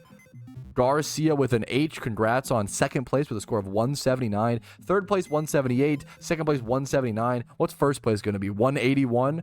In 1st place with a score of 186. Holy 186. Jumbo, congratulations, dude. 186 is impressive. 4th was 22. 186 is sick, dude. That must have been a 170 wild caught Ditto, and then or 171 would be my guess. And then plus 10 for species and plus 5 for nature. That'd be my guess. And he got nature. That's my guess. Insane catch for him, dude. We'll sell that for a pretty penny on the GTL, as well as winning a shiny Ditto, as well as winning 1,000 for your RP, man. Congratulations, dude. Killer once in a lifetime catch. All right, there are all of our eggs made. I'm going to hatch them in the incubator passively. There is an alpha spawn right now, an alpha Seadra. Fantastic egg group alpha spawn. Water a N dragon egg group as a breeder. We're going to go catch that ASAP. All right, there's the alpha Seadra catch. 2 times 31. Pretty good stat placement. 20 plus in most other stats. We can high roll the defense as well. That's a pretty darn good alpha. Also, it's a male, so it's a great breeder. Okay, that's a really good alpha, actually. That turns out to be a fantastic breeder. Okay, perfect. That'll definitely go in an important part of the boxes. All right. Next thing, I could go back to hard scale farming and do a little more hard scales, but I don't actually know how many more moves I truly need. I think I'm going to move set my Pokemon off stream. It's better for me to focus in that way. What I'm going to do right now, I have to do a lot of battle tower farming. I need a ton of BP. I need ideally 2 life orbs and an assault gear. I don't think I'm going to get all that before I start PvP. The arc now is going to be get enough items to start playing PvP and just jump into it and play suboptimally. And then whenever I need a break from PvP, which I definitely will need, go ahead and play Battle Tower grind in between PvP grinds. So we're going to start off by heading over to Battle Tower and doing our grinds. I have a lot of more new Pokemon as well that I probably could use. I need to try to find out what my Battle Tower team should even be. All right, I want to try this mostly for fun. I don't know if this is going to work at all. I've never tried this team in Battle Tower, okay? But I have the team built, and I want to try it. It's fun, you know. It's not fully moveset, but what I'm going to be doing is I still have Surf in my Pelipper, so I can utilize this while I can, right? I'm going to be getting rid of that in the future. We're going to be doing our Rain team in Battle Tower and just see how it works. I'm also putting Scarf on my Pelipper, which is a little awkward because then someone could set Rain under me. We're going to surf. I like to play Battle Tower in the most AFK way possible, where I just spam Control Z and make it really like brain dead for the most part. All my mons level 50. We're going to try. This should be fun. We're going to see how this team plays out. It should be right here, I believe. Let's do 50s. Let's put all these mons in. Beautiful, beautiful. Okay, let's jump. I want to show the first game to see how it looks. The start player, you can't tell. Yeah, that's fine. The goal with this Pelipper is just to surf. I don't need it to like Tailwind or anything like that. We have Swift Swim on all 3 of our other mons. We don't need Tailwind.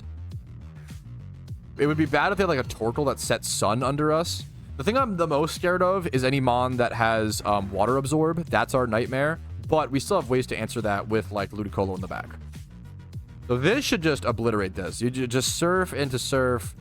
Now, Surf will hit. They still outsped my Pelipper. Wow. Aerodactyl's a tough mon Aerodactyl has ended more of my Battle Tower runs than anything, I think. Also, we might be deep into I just realized we are not at the beginning fights of the Battle Tower. We are deep in the battle tower.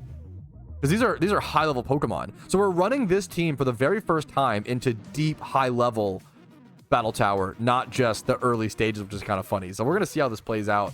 This is often where I would lose with my other. I used to run Sun. So we know there's no water absorb. I probably just go Surf here. It's gonna chip me down a little bit, but we should be good. Yeah, this should just kill everything. I mean, Surf, Specs, Kingdra. Did not one-shot Machamp. I do my Ludicolo to help me out here. He outspeeds. There we go. Beautiful. Okay. Looking pretty good so far. Let's see how far we can get with this team. We could reach a new record with this team. I just realized I never ability pilled my Kingdra. I was like, how are they outspeeding me? I'm damn Kingdra. Oh my god. Okay, I need to ability pill. I'm Rain Dish. I need to ability pill after this so bad. Oh my. I don't even know if I'll be able to. I don't even know if I'll be able to win these fights. Oh my goodness. I might have just thrown so hard. That's so funny. Not being Swift Swim. Please outspeed and kill. Please, please, please. Okay. Ooh, this is so dumb. I really would not like to throw out my win streak in Battle Tower because it was such a dumb mistake. Pretty please. Are you kidding me? They also have a water absorb Vaporeon within this rotation of trainers. I'm so cooked, man. I just totally threw away my win streak by not having Swift Swim on these Pokemon. Oh, man. Bummer. Okay, we have Banded, Rock Slide, Swift Swim, Kabutops. He could flinch. If he gets a flinch here, one flinch would be so good. I'm scared my Surf might kill my Tops. I think it does, which also sucks. I wonder if I switch here then and just hope for flinch chance. Ooh, that's tough. Do I keep my Kingdra alive? It's actually super arguable because it's going to kill my Tops, I think, the Surf. I think I can't lose my Tops. I think I have to switch. We're thinking a little bit. I think I need to keep my Top alive. Rock Slide, did I miss the Vaporeon? You're trolling. We kill the Sceptile at least, which is huge. We crit kill the Sceptile. That's massive. We miss the Vaporeon. Okay, that turn couldn't have gone better. That was the most lucky, perfect turn. I'm Rain Dish Ludicolo. That was so lucky. Okay. We can Rock Slide again. Don't intimidate, you monster. Rock Slide. Am I double intimidated? Okay, one. Rock Slide there, and we Energy Ball or Giga into Vaporeon. I'm going to Giga into Vape. We're going to hope that we chip it. Yeah, we should be good. Okay. Surely this is like the hardest fight we had to go against. I don't kill with Giga. Ludicolo, why are you so weak? Oh, you don't have specs. That's why. No Life Orb. Oh my goodness. Okay. But we're the luckiest sack of shit in the world and got the flinch, boys. Okay, that is this trainer. This is like only trainer number 3. You do 7 trainers in a row. This is like only trainer number 3. I gotta fight through a lot, boys. This is gonna be annoying. So we're at opponent number 6. We have 2 more. If we can defeat these 2, it's been really hard. Every turn I've had to like think so much. If we can defeat these 2 trainers, we can actually put Swift Swim on these mons properly, get back in here and play like a normal battle tower grind. I think this is where I lose, fellas. It's gonna be really close. I can bring in Tops in Swift Swim, Rock Slide. I'm down to these 2 mons. These are my last 2 Pokemon. I just go for like Giga Drain on this slot, but I'm probably just gonna Rock Slide, and I have to hit. If I missed the Starmie, I'm dead. That sucks. Missing the 10% chance on Rock Slide guarantees my loss, I believe. Ice Beam into Colo. Okay, Colo living with 9 HP. Oh my goodness. Because of that 27 Spadef. Oh, okay. This is really, really close, dude. I'm trying to not lose my win streak in Battle Tower, man. It wastes like hours, like over an hour of time easily. Do I outspeed Jolteon? I think I might with Rock Slide. I don't know if it matters. My best chance of victory is Giga Drain until like Snorlax for HP and do damage, and then Rock Slide I believe still is the strat. I could arguably Aqua Jet the Jolteon. What are the odds Jolteon outspeeds me? What's Jolteon's base stat speed? Isn't like 1... This is actually the most important turn, the most important decision of this entire match. Do I Aqua Jet Jolteon or not? Aren't you banded? I am. Never mind, there's no decision. Good call. I missed another Rock Slide! I missed 3 Rock Slides! Are you fucking kidding me? I missed 3 Rock Slides! That's fucking ridiculous. Oh my god. Oh, that sucks. I just lose now. That sucks. Well, okay. I mean, it's my fault. I should have ability pulled my Pokemon, but what an annoying way to lose that streak. Ah, that's okay. It is what it is. We go buy 2 ability pills. Thanks for playing. Fuck you. We go buy 2 ability pills, spend 70,000 Pokeyen, come back, and come for revenge. All right, here it is, though. Now we'll be good. Swift Swim, Kandra, yes, please, coming right up. And then Swift Swim, Ludicolo, yes, please, coming right up. That is more progress towards our beautiful PvP team as well. We need to do that anyway, so we take those. Okay, for reference, my previous win streak I just lost was 40. That sucks to see. My record is 53. I don't know if I'll be able to do all of those games today on stream. Maybe I will. I probably should have time, actually. I'm going to jump into it, boys. Let's see how far we can get today. Let me do my incubators as well before I... Actually, you know what? They can't hatch while we're in there anyway, so let's just go for it. We're starting a new arc, boys. The Rain Team Battle Tower arc. Okay, the Battle Tower is cursed. I'm getting counterpicked. They're double water absorb. What? Like, what? On Wooper and Poliwhirl. What is happening? I'm actually getting, like, insanely counterpicked in fucking... in Battle Tower, bro. This is unbelievably cursed. Okay, that is 7 trainers defeated. I get very, very few BP from that 350, but that felt bad. That felt worse than my other team. There's just so many water absorb mons and so many problems that I run into, I feel like, with a rain team in this. So I'm gonna head back to the other team that I was using, which consists of Typhlosion, Moltres, Garchomp, and I believe like Salamence. I could slot in something else there, but at least three out of those 4 mons I'm gonna go ahead and use for sure. I got super unlucky and just lost. I might take a break there. I'm having a really unlucky day at Battle Tower. I got Choice Band locked into my Gyarados, but I expected my Salamence to live a certain amount of attack so I could switch back out to it and bring it back in. I mean, it's possible. What are the odds I live here? Wait, maybe I didn't lose? Wait a minute. Wait, am I back? Am I still back? My Garchomp got locked and couldn't do shit. He needs to Stone Edge. I think I have to Hurricane. I'm doing 30% with Heat Wave. I have to Hurricane and hope that I hit. Okay, Declaw does not one-shot. Okay, I thought I was just dead. Do we win this? What are the odds? We missed the Hurricane with Wide Lens. You hate to see it. GG. This was... I've had really bad luck today at Battle Tower. Insanely bad luck. I threw out 8 Stone Edges and missed 4 of them. That's 8, including like the double. It was 4 Stone Edge or 4 Rock Slide, 4 Rock Slide clicks, and I missed 4 of them. It's okay. I'm a little tilted. I've gained less than 1,000 BP. That's insane. Really unlucky day at Battle Tower. That's how it goes. It is what it is. Okay, I need a break from Battle Tower. It is driving me a little crazy. It's just been a rough day for it. That's okay. Sometimes that's the case. You got to take a break when you can.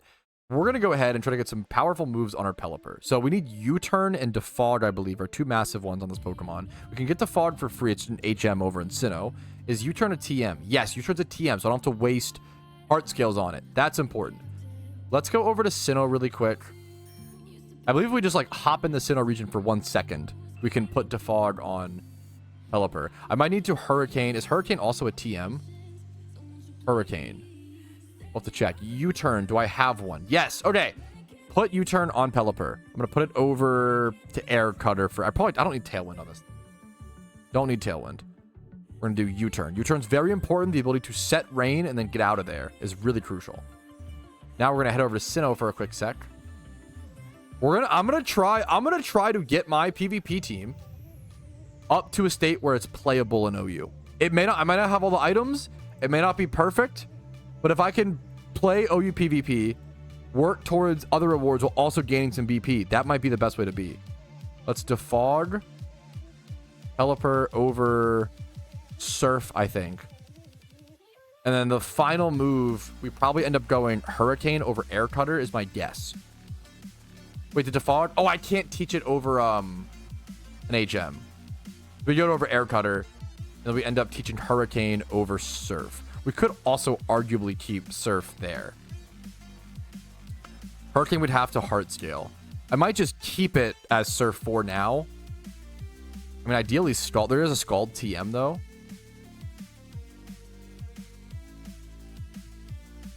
It's tough. I almost want to go... I like Scald a lot. I like the burn chance. I'm going to head over to... I'm going to go buy a Scald TM and buy a few more TMs while I can. Okay, I bought a Scald TM. I'm probably going to use that. I'm going to buy a Hurricane TM as well just to have it on me in case I hate the Scald slot in. But I'm going to try Scald on this thing. I'm going to go Scald over Surf. That's my Pelipper done. Correct ability, items, moveset, EV train. The Pelipper is done, boys. Okay. The Zapdos is also, I believe, done. Moveset, abilities, whatever. IV's the best they can be for the time being. Nature's what it can be. Kingdra needs to be properly moveset. It's not done there. I probably keep Hydro Pump, Surf, Dragon Pulse. Brine probably gets replaced with something else. Some sort of coverage or weird thing, but there's not a whole lot. Usually you're usually just hitting Hydro Pump on Kingdra. Oh, I forgot Kingdra just gets Hurricane. I probably just go Hurricane on this. That's really stupid, but I love it. You go Hurricane? Yeah, I'm going to do that, I think. That's really dumb, but we're going to go for it. That's funny. Okay. No stab, but it'll play out hilariously. And then our Ludicolo, we currently have Energy Ball, Giga Drain, Surf, Knockoff. This might just be the slot. Oh, I do actually, you're right. No Ice Beam on. Ooh, I did forget Ice Beam. I love Ice Beam coverage. I feel like it's super important. Do I have any Ice Beam TMs? I'll have to buy some for sure. If not, I have 3 Ice Beams. Okay. Wow. What do we add Ice Beam onto? I'm going to go Ice Beam on Ludicolo over... I really like the idea of having Giga over Energy Ball. That might cost me a bit. Is that too greedy? It's a massive power difference. I'm going to try to go Energy Ball. I think it actually is better. I'm going to Ice Beam over Giga Drain, even though part of me really wants to keep the Giga there. Yeah, Ice Beam on Ludicolo for sure. Arguably Ice Beam on Kingdra as well. We'll think on that one. We don't have to commit to that. I did just use the Hurricane, so we'll see. And then I really do want Stealth Rocks ideally on my Garchomp. I believe Stealth Rocks is going to be a Heart Scale relearn. You cannot TM Stealth Rocks, correct? Be very happy if you can. Oh my god, is it just a TM? Is everything just a TM? I'm so happy if everything's just a TM. That's so sick.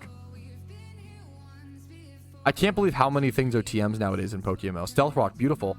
Hell yeah. That's okay. That's so. I already have a free one. Okay, let's use this one. Okay, Pog. Put this here. We can also throw Stealth Rocks on Kabutops. This is so fucking cracked. Okay. We go Rocks over... Probably over Crunch, I'm guessing. Or Edge. We have our Kabutops for edging. I don't hate that. I almost don't mind keeping Crunch. For what teams, though? What do we need that for? I think we should have to Crunch. Put Rocks on this. We're not banding this, of course. Rocks in the first slot. It's supposed to be our main lead. Throw this around like this. I have no idea what item we go on Chomp right now. Ideally, we go like Sash in the field. I don't have Focus Sashes. This wants to be Life Orb. We don't have that right now. There's a lot of things that are going to be suboptimal. We can go Banded. Ideally, this is also not Banded. But right now, it's all we have. I think I might go Banded on this. And I probably want to go... Then we have access to Aqua Jet Band, which is kind of neat. I probably want Stone Edge over Rock Slide as well. Do I have an edge? Let's see. I do have a Stone Edge. Okay. Want that over Rock Slide for sure. This is coming together, dude. I'm going to have the first Iron Man PvP team. Maybe not in the whole server, but mine. I don't know how many people are playing Constructed PvP on Iron Man, to be fair, if any. I don't know if there are any. It might be the first in the server. I'm not sure, but it's up there. It's top 5. Top 5 Iron Man PvP teams to exist. We're going to do this. Kingdra needs to be specs. And then it's moveset properly. Where's my specs at? Is it in my PC? It's in my PC. I think we can queue up OU PvP today, boys. Call me crazy, fellas, but I think we have our team. I think this is it. I think we actually put together a ragtag group of fellas. I've got to be top 3 or top 5 PvP Iron Man teams to exist on the server. This is looking solid, man. We got our Jolly Garchomp with we have a few Yachi berries laying around we're going to use instead of Focus Sash to increase the chance of survivability from those ice type attacks. I don't even know if it will still live if we have such low bulk and stuff. We'll see.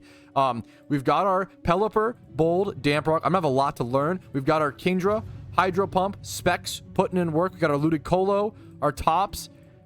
I'm gonna make a lot of mistakes, and I have a lot to learn. But it's going to be fun jumping back into OU PvP literally for the first time, I think in like 4 years for me. It's been a really, really long time since I have played OU PvP. The epitome of PvP in PokeMMO. I'm going to go ahead and queue up here in a quick sec. Surely playing the first PvP game on the Ironman account on stream would be a terrible idea, right, Petrowski? You're damn right it would be, but I'm still gonna do it, okay? Let's jump into it, fellas. We've worked very, very hard for this moment. The first ever PvP game. Oh, you construct the PvP game on the Iron Man account. We are facing down a Samurott. We see a Scizor. That could be a problem for our team. Gyarados, Blaziken, we should be able to play around, hopefully. Do we still do the greedy Stealth Rocks lead into this team? I think we do. I'm going to go ahead and lock in our lead here. Scizor lead here. He could be Defog. He could be U-turn. He could be a lot of things. There's no way he's Ice Beam. There's no way we just set up rocks. I'm going to just try to do our typical rain strategy. Okay, beautiful. Honestly, hell yeah. Bro's going to find out that I am not rough skin and realize that I'm a shit player, bad at the game, true and real. He's just staying in versus me, going for CC. I mean, I'll happily take the freest Pelipper switch of my entire life. Set up rain, confuse my opponent. It's a little, we U-turn his Scizor out of there. He would have been protected by the rain. Get him out of there. Crocodile comes in. Oh, he's just giving me he's giving me the chance. He's going to Stone Edge here for sure. There's no way he does not go for an edge or something of that variety. I think I live it. I'm bold. I'm going to be the madman. I almost want to go for Scald and go a little crazy on it, but I don't have enough damage. I'm going to go U-turn on it. We live because the bold beautifully, just as we planned. We U-turn out, do a little bit of chip damage, not a whole lot, but now we get to bring in, this is what this team is all about, okay? This is what this team is all about. This is the most perfect first game. We are meant to set up Stealth Rocks, set up Rain, get over to Kingdra, and click Hydro Pump. Now, I don't really need to click Hydro Pump here. I could click Surf. He could go Samurott. I probably should click Hurricane, but what are the odds my opponent stays in? I don't know how my opponent plays yet. I'm going to go Hydro Pump, not knowing how my opponent plays. So we're going to go for max damage here against this Scizor. Hydro Pump specs. Show me the damage. I missed the first Hydro Pump on the Rain team. It's not a good sign, boys, but it's okay. We cooked through. We cooked through. 88. Is that kill after rocks? We kill after rocks. Nice try, Scizor. Okay, the first kill with the rain team, not raid, rain team, is one-shotting my most hated PvP Pokemon. Oh, it couldn't have been written better, dude. It could have not been written better. Do we Hydro Pump? We risk the miss? I think we go for Surf here. Oh, I'm locked in. I have to go for the pump. We gotta hit the pump. We hit the pump. We outspeed. He is getting swept. The rain team is doing what the rain team is supposed to do. How many more turns of rain do we have left? Becomes the question.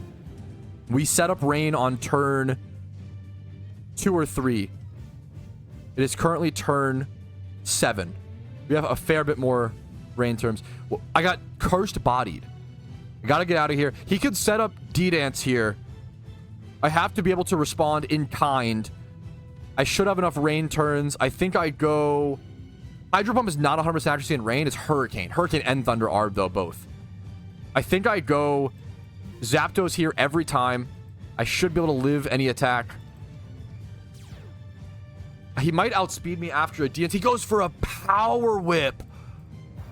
Kind of greedy, but I respect it. What did he expect me to go there? And we just go for a big fat Thunder.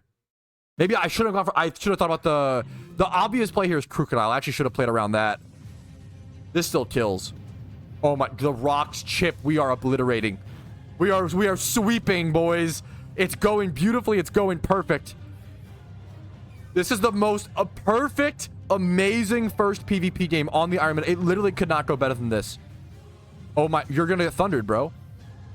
He's Quick Claw Samurott. He's a demon. Okay, we thunder him. Don't Quick Claw. If he Quick Claw procs, I just fucking bow down to the master.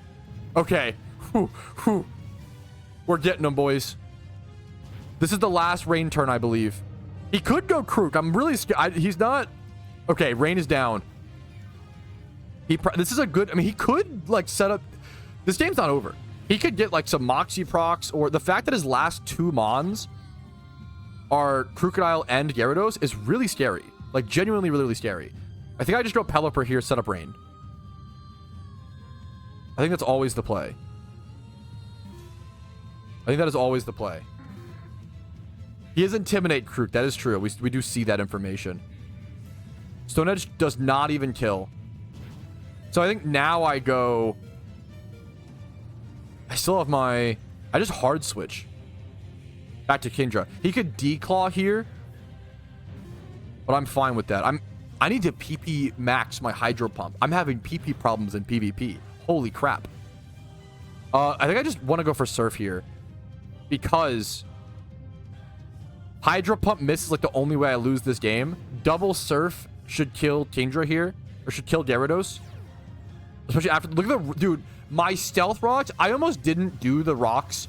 The Stealth Rock Garchomp set only happened because Spidget told me to. I would have never done this. I would have never known to do this normally. And it literally did so much work in this game. The most insane sweep in the first game that possibly could have happened. Beautiful game 1 on the Iron Man. Beautiful, dude. We are 1-0. We are undefeated playing Iron Man PvP using an account that cannot trade or use the GTL. If you think that you can't jump in to OU PvP in 2025 PokeMMO for the very first time, let this be a lesson. Yes, you can. With the stupid power of Rain. Yes, you can, gamers. I believe in you, okay? What a perfect display of what Rain can do in game 1. All right, we're heading into game number 2. We're heading into game number 2. We're just gonna... Sigilyph is a very cool Pokemon to see.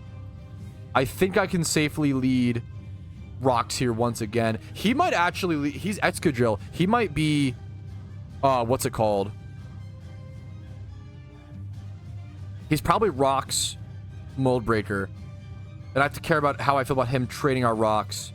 Yeah, I think Zapdos with Rain... Is it the... Yeah, this will get switched in the future.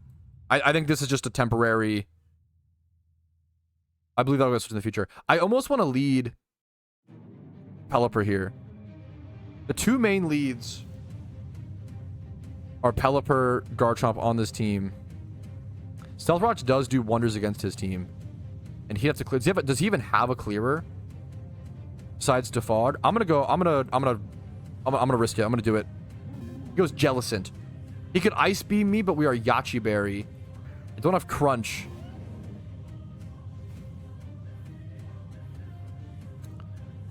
I could just go Pelipper and ditch the rocks for now. He could be Exca Rapid Spin. How do I beat this Jellicent? This is actually... It's a Water Absorb. It's a tough Mon for me to beat, actually. Well, I have a fair bit of options. I kind of want to go hard into Pelipper here. And not set up my rocks. But he's Sigilyph. He's probably Sash. I'm going to go... Ooh. I'm going to go for my rocks. It's kind of greedy. It's kind of greedy, but I'm going to go... My job here is to go for it.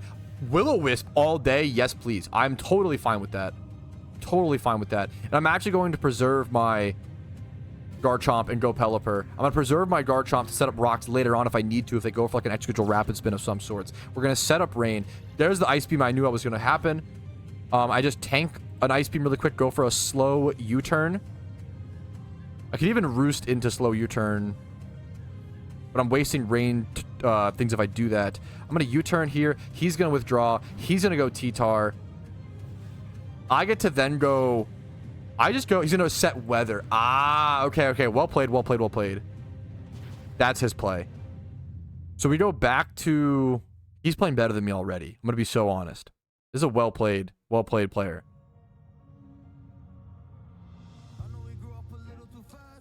I can't beat this T-Tar very well. I don't have Focus Blast or Superpower.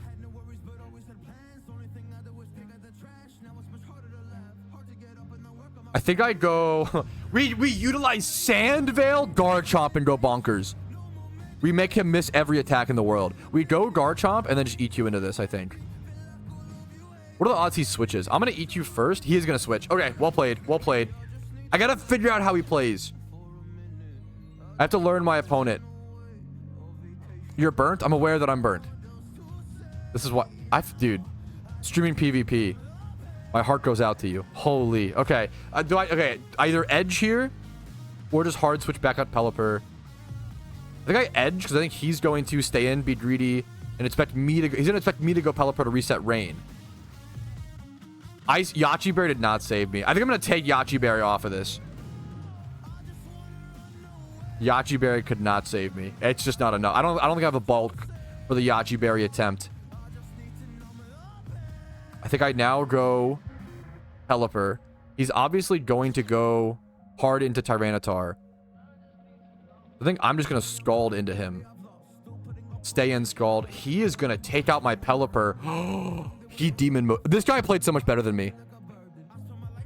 Oh my god. I think I just lose. Because now I have no... Well, I have ways to set ranges because of my Zapdos. Wait a minute. We're not out of this yet somehow.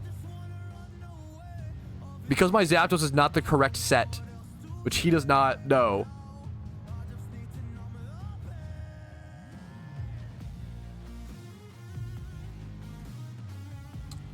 How do I play this? Do I go Zapdos right now and Hurricane? Do I even? I think I have to go Kingdra. It's so awkward. I almost could go. I almost want to go Kingdra here, double out to Zapdos on the T-Tar switch. What if he doesn't go? What if he's crazy? What if he's bonkers? Do I just take the guaranteed chip? I'm gonna take the guaranteed chip. He's a demon. He's so much smarter than me. He's so much smarter. He's handsome. This is what a one game in OU player looks like, fellas. Mistakes are gonna happen. Oh my goodness.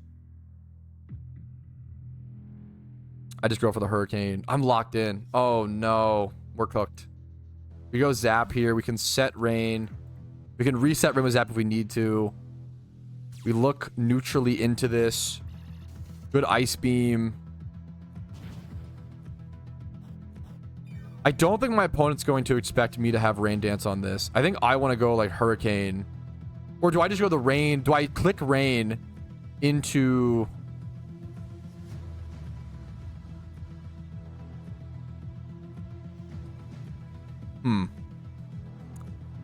I want to click Rain into the T-Tar switch. I don't know if that's too insane. Or I could just go Hurricane. I think I've got to play something risky to win this game. I've got to play risky to win. Yeah, I've got to play risky to win this game, chat. We go for the look at this. Look at this play. We're thinking. Now we're thinking. Now we're in his head. Oh, we're in his head. We're in his head. We're in his head. We're actually so... He's like, why does this Zapdos have Rain Dance? We are in his head. But now I can't hit him for like any damage. We just...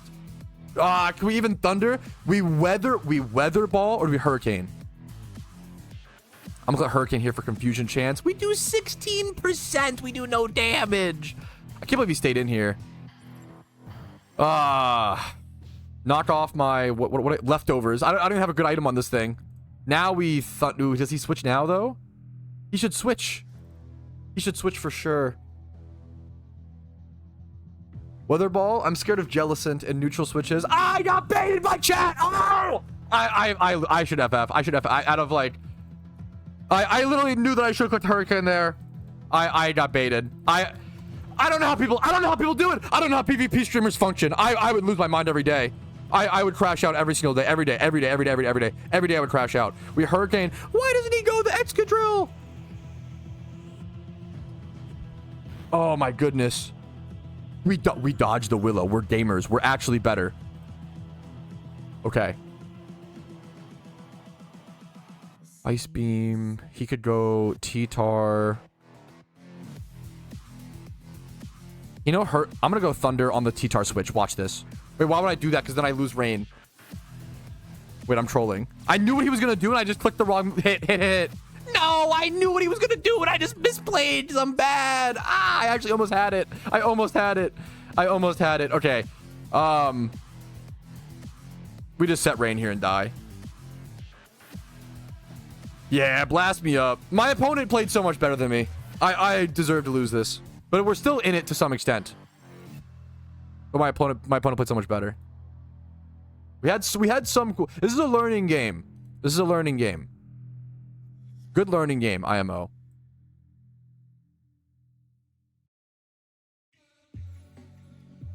Ludicolo into Energy Ball is pretty good unless he goes the Forbidden Chandelure. No, I know what we do. Watch this, chat. No, he goes Gel. So the play here... So I bring in Ludicolo to make him think that I'm either going for Energy Ball or Focus Blast. And he has to make a guess. If I go Energy Ball, he needs to go Chandelure. If I go Focus Blast, he needs to go... He could go Chandelure as well. But he could go Jelly. I want to go... Knockoff is actually... Ooh, Knockoff's the neutral move here, actually. That goes crazy. Knockoff or Surf. I almost want to... I want to click Surf here, expecting... Oh, man. But then if he goes Jelly, it's so bad. I'm going to Knockoff. Knockoff's the neutral move here. I don't know if I win by going on neutral move here, but we do it anyway. That worked out pretty good. That's fine. And now we can't Surf because he could go Jelly. I almost want an Energy Ball here, but I'm scared he like does some crazy. I'm gonna Ice. I'm gonna Beam. I'm gonna beam him up. I'm gonna beam him up. Okay. Oh, this is intense. Game's not entirely... I lose Rain very soon, though. Rain's been up for 3 turns. There's the Sand. We still outspeed, I think. Outspeed Energy Ball in case he goes Jellicent. Garchomp. The Ice Beam there would have gone bonkers. I need to think... Okay, I need to think a little bit more. That's not bad. He outspeeds me for sure and goes for like what, an EQ? And I stay in and tank it? My defense is not that great. I'm gonna Beam here. He's gonna Dragon Rush his Demon Mode. He could have missed there. That's a 75% accuracy move. If he misses, he might just lose there. No? That's bonkers. I respect it. I don't think he can lose this game, actually. But we bait him, okay? I think we go... I think we just go Kabutops and lose. I think that's the strat. We go Kabutops, use our band, hope that he misses Dragon Rush, and lose the game. We can't... I'm so scared of Waterfall because of Jellicent. Kind of want to... My opponent clicked so fast. I'm going to Waterfall, and if he goes Jelly, we just FF. So I need to kill this Garchomp. Okay, Garchomp down. Does Rough Skin kill me? Does he actually have a Rough Skin Garchomp? He is Sandville. He's on a sand team.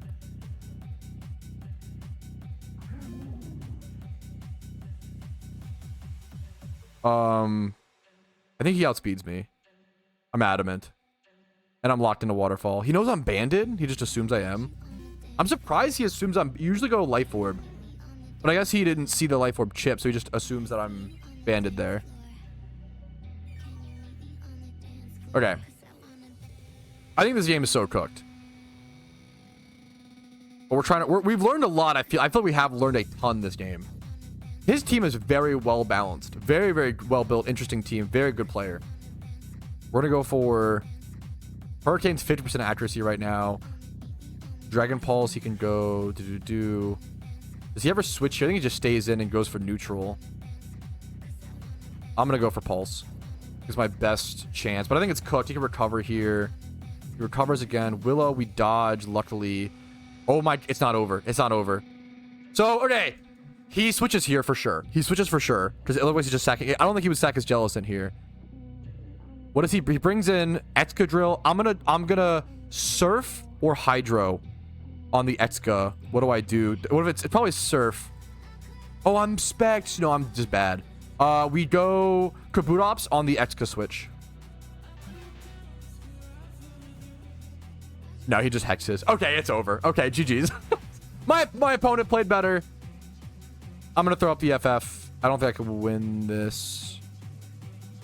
I'd be Specs locked into Dragon Rush. I mean, I just click it and see what happens.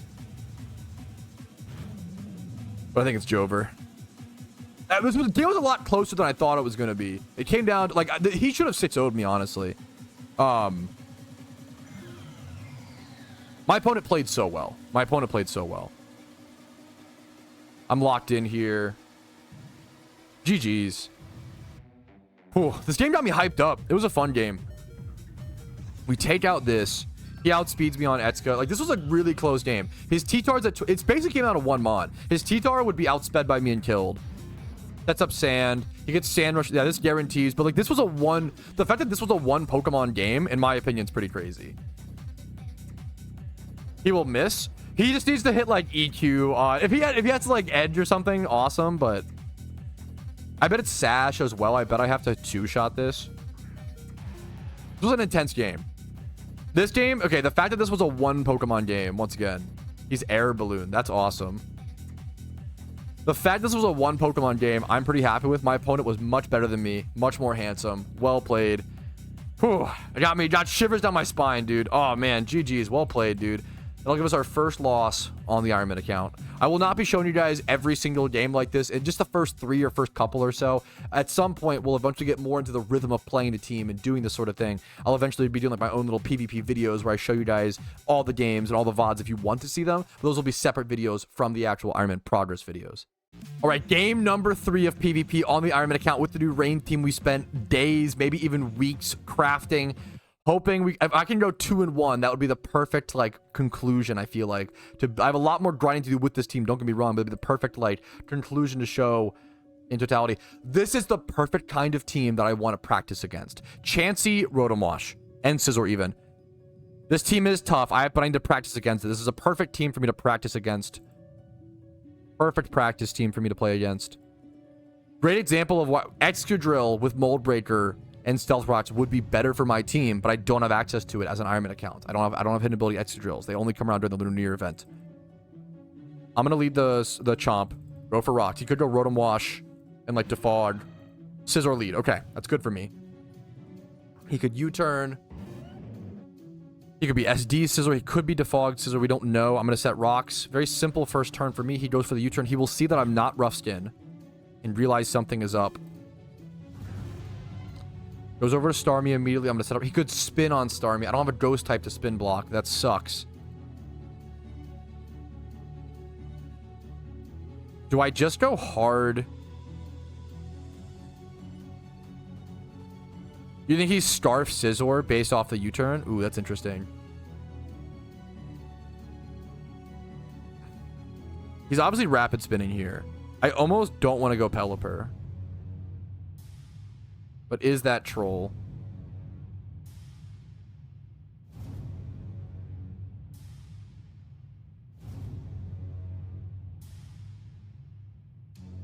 This Starmie really stops me. I kind of want to go Zapdos hard. Kind of want to go hard Zapdos. Or hard Ludicolo. I'd rather keep my Zapdos power-wise. I'm going to go hard Ludicolo. And the goal is that he doesn't... He goes Ice Beam off the bat. Wow. Okay, no clear. That's kind of good for me, actually. Now then, does he think he can kill me with this next attack is the question. He probably can. I really don't... I'm going to go knockoff here off a switch. Yup. Beautiful. We knocked off the Chansey, chat! That's what this is for. This is for that exact situation. That's perfect. That's actually the best case scenario. That is ideal. That's what that strategy is for. And now we get to freely go Pelipper and set up Rain. That's actually sick. That's actually... Yo. The Ludicolo just did an insanely perfect job. That's fine. Go for your rocks. I don't care. Do I care about me? Do I care about clearing rocks here? I don't think so. I think I go U-turn into like Kingdra or U-turn into something stupid. I think becomes the play here. U-turn into probably Kabutops. Oh my goodness, that was so good. The knockoff on Chansey was so perfect, dude. I don't care about Toxic. I literally don't care. Do not care. Don't care, didn't ask.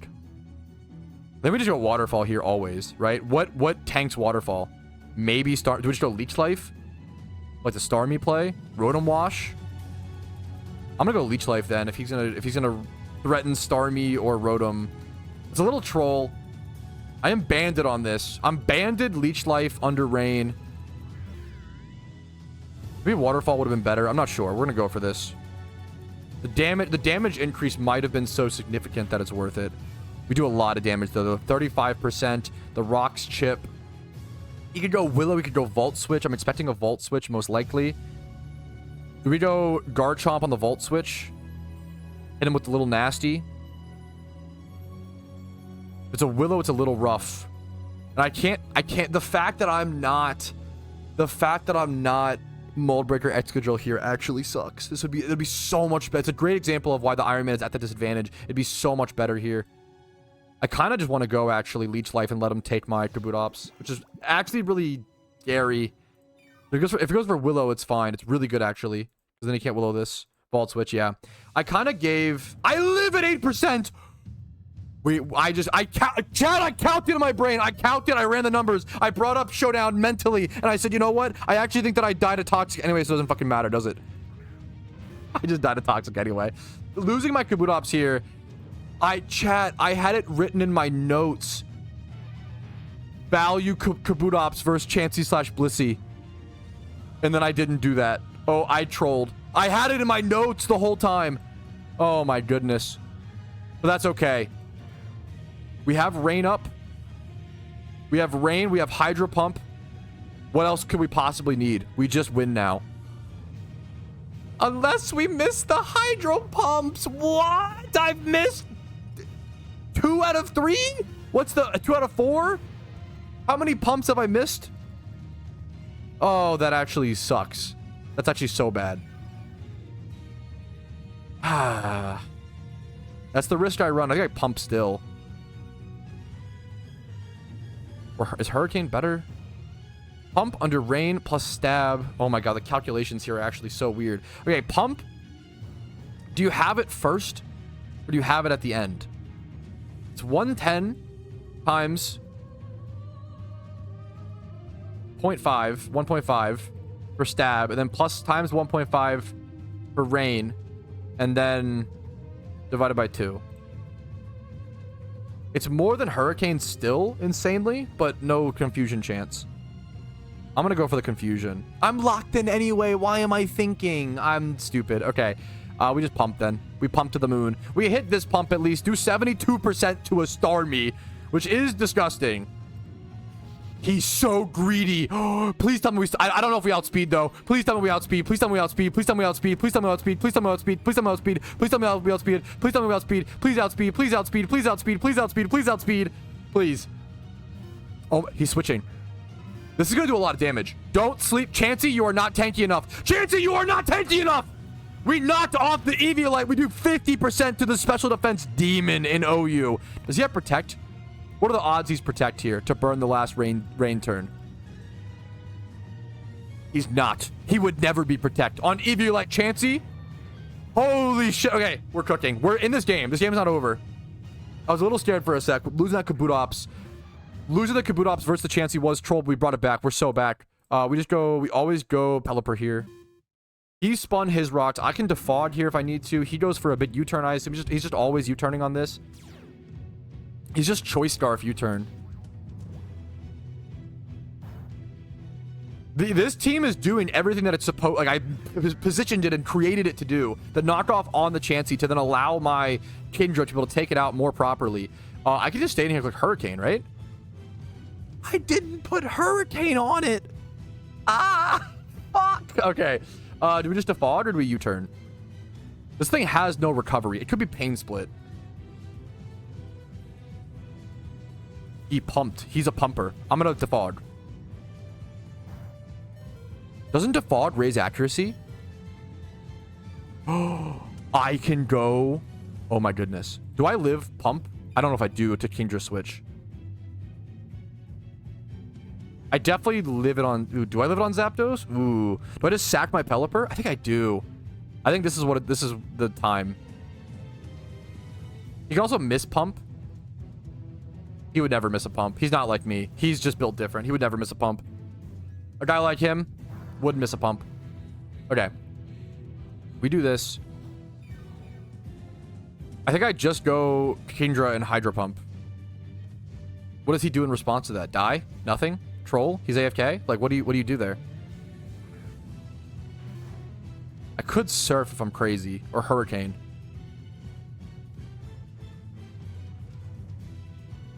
I think I gotta pump this. I think Pump kills. We're on Demon time. The evasiveness minus allows us to... Okay, beautiful.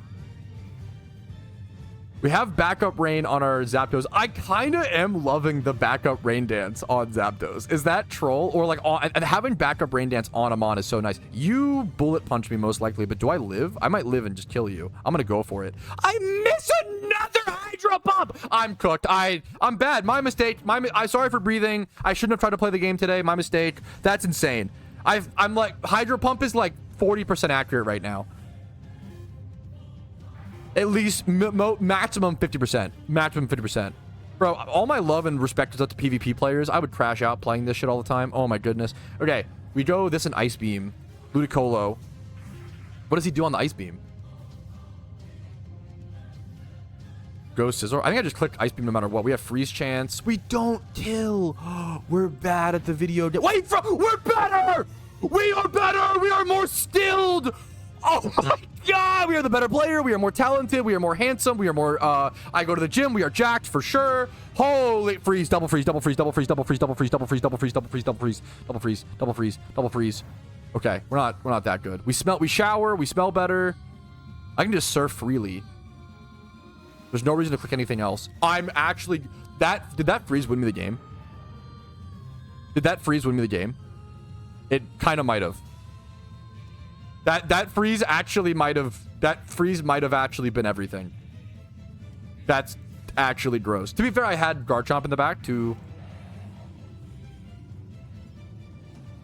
Bringing in the dragon. Call me crazy. Call me maybe. Do I just go... Oh. I want to go Garchomp here. What does he go for? Do I just stay in Ice Beam? I feel like I gotta like go Garchomp and set up rocks. I want to go Garchomp and like set up rocks, or go Zapdos and set up rain. I'm just better. I don't even need to think about it. Sorry, my mistake, chat. Setting up rocks against this is criminal. I think he's Sash Mamoswine. He also does have Starmie still. Does he just go Starmie and spin here? What was that delay? I kind of trolled here. I shouldn't have done this. But now I stay in... Wait, do I stay in? He goes for Ice Beam for sure.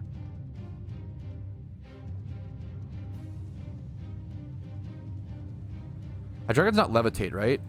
Yeah, I'm gonna... We outsped? What is his star? Is he Balti Starmie? What was that outspeed? Why did I outspeed there? He's like the bulkiest Starmie in the world. My mistake.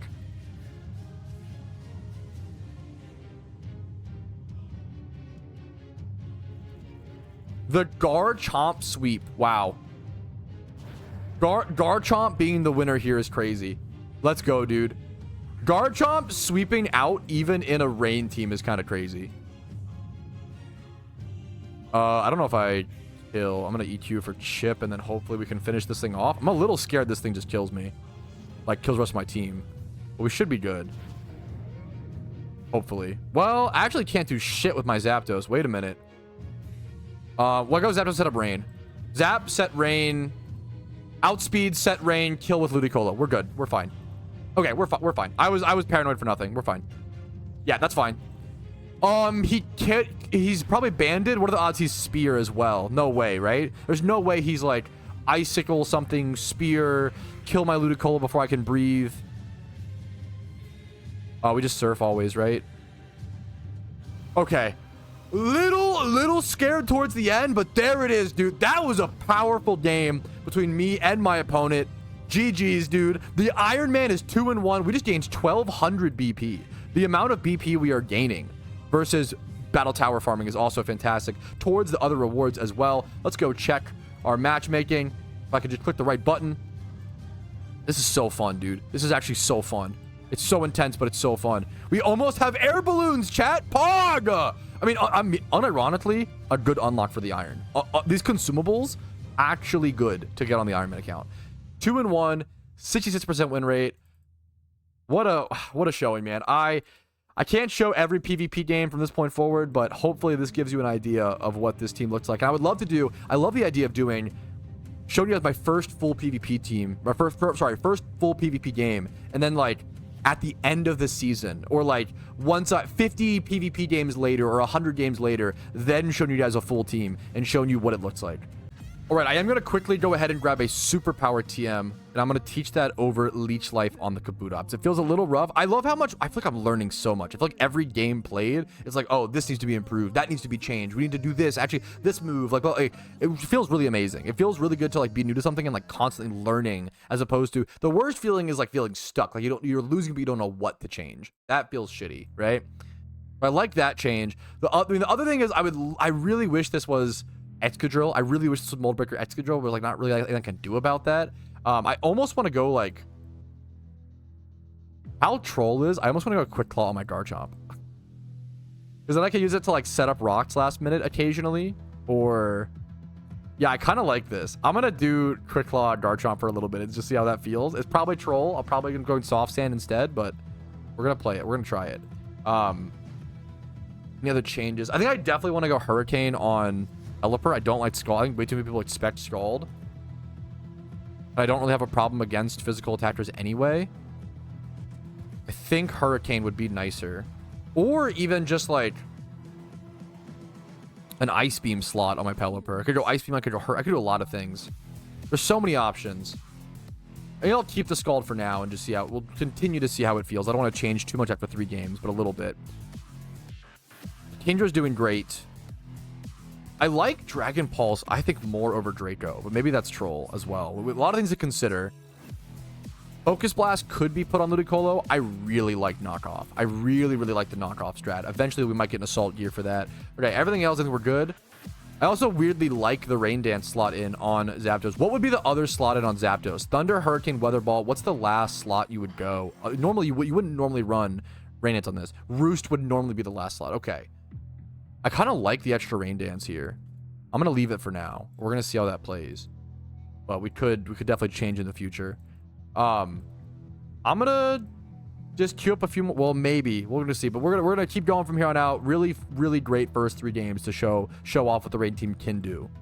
All right, we are post-stream now. I did play one more PvP game and unfortunately lost. It was a really close one. I was ahead for like most of the game and I messed up my end game. I played it incorrectly. I put my opponent in a position where he could come back with his Starmie. So that was a mistake. I gotta learn. There's so much to learn with PvP. Even though I do think I'm decent, I can hold my own to some extent. There's just so many better players and so much to learn. It's such a very deep concept. So let's catch this. We do have an Alpha Swarm right now, an Alpha Arbok, which is in the Dragon Egg group. So it's a fantastic Alpha to go catch as a breeder. We're going to do this really quick. And it's male, which is once again perfect as a breeder. So this is absolutely ideal. Okay, this is actually my 3rd attempt on the Alpha Arbok. I've accidentally killed it twice. This thing is way more frail than I realized, and I'm really hoping it doesn't go indignant here, because then I might have to go for 4 attempts against this darn purple snake. But that's okay. It's mostly like fine. I'm in a really good position. I'm just scared of all the stats reversing. That's the only thing that could possibly go wrong here. My sub is tanking attacks. It's doing nothing. We're going -4 on all the stats. I have sub up. Like, I'm mostly good. He's asleep. I'm getting really scared of that indignant proc, though. -4. I don't know what triggers it exactly. I think it's the more stats that are lowered, the higher chance of it, but I don't actually know. Going to -5. I don't know if I've literally ever seen an alpha be at -5 and stay there. They usually almost always go indignant in this situation. And I think it starts, doesn't it happen at the start of the turn? The problem is that if it happens at the start of the turn, yup, there it is. He reverses all the stats. Now he's +5 and everything.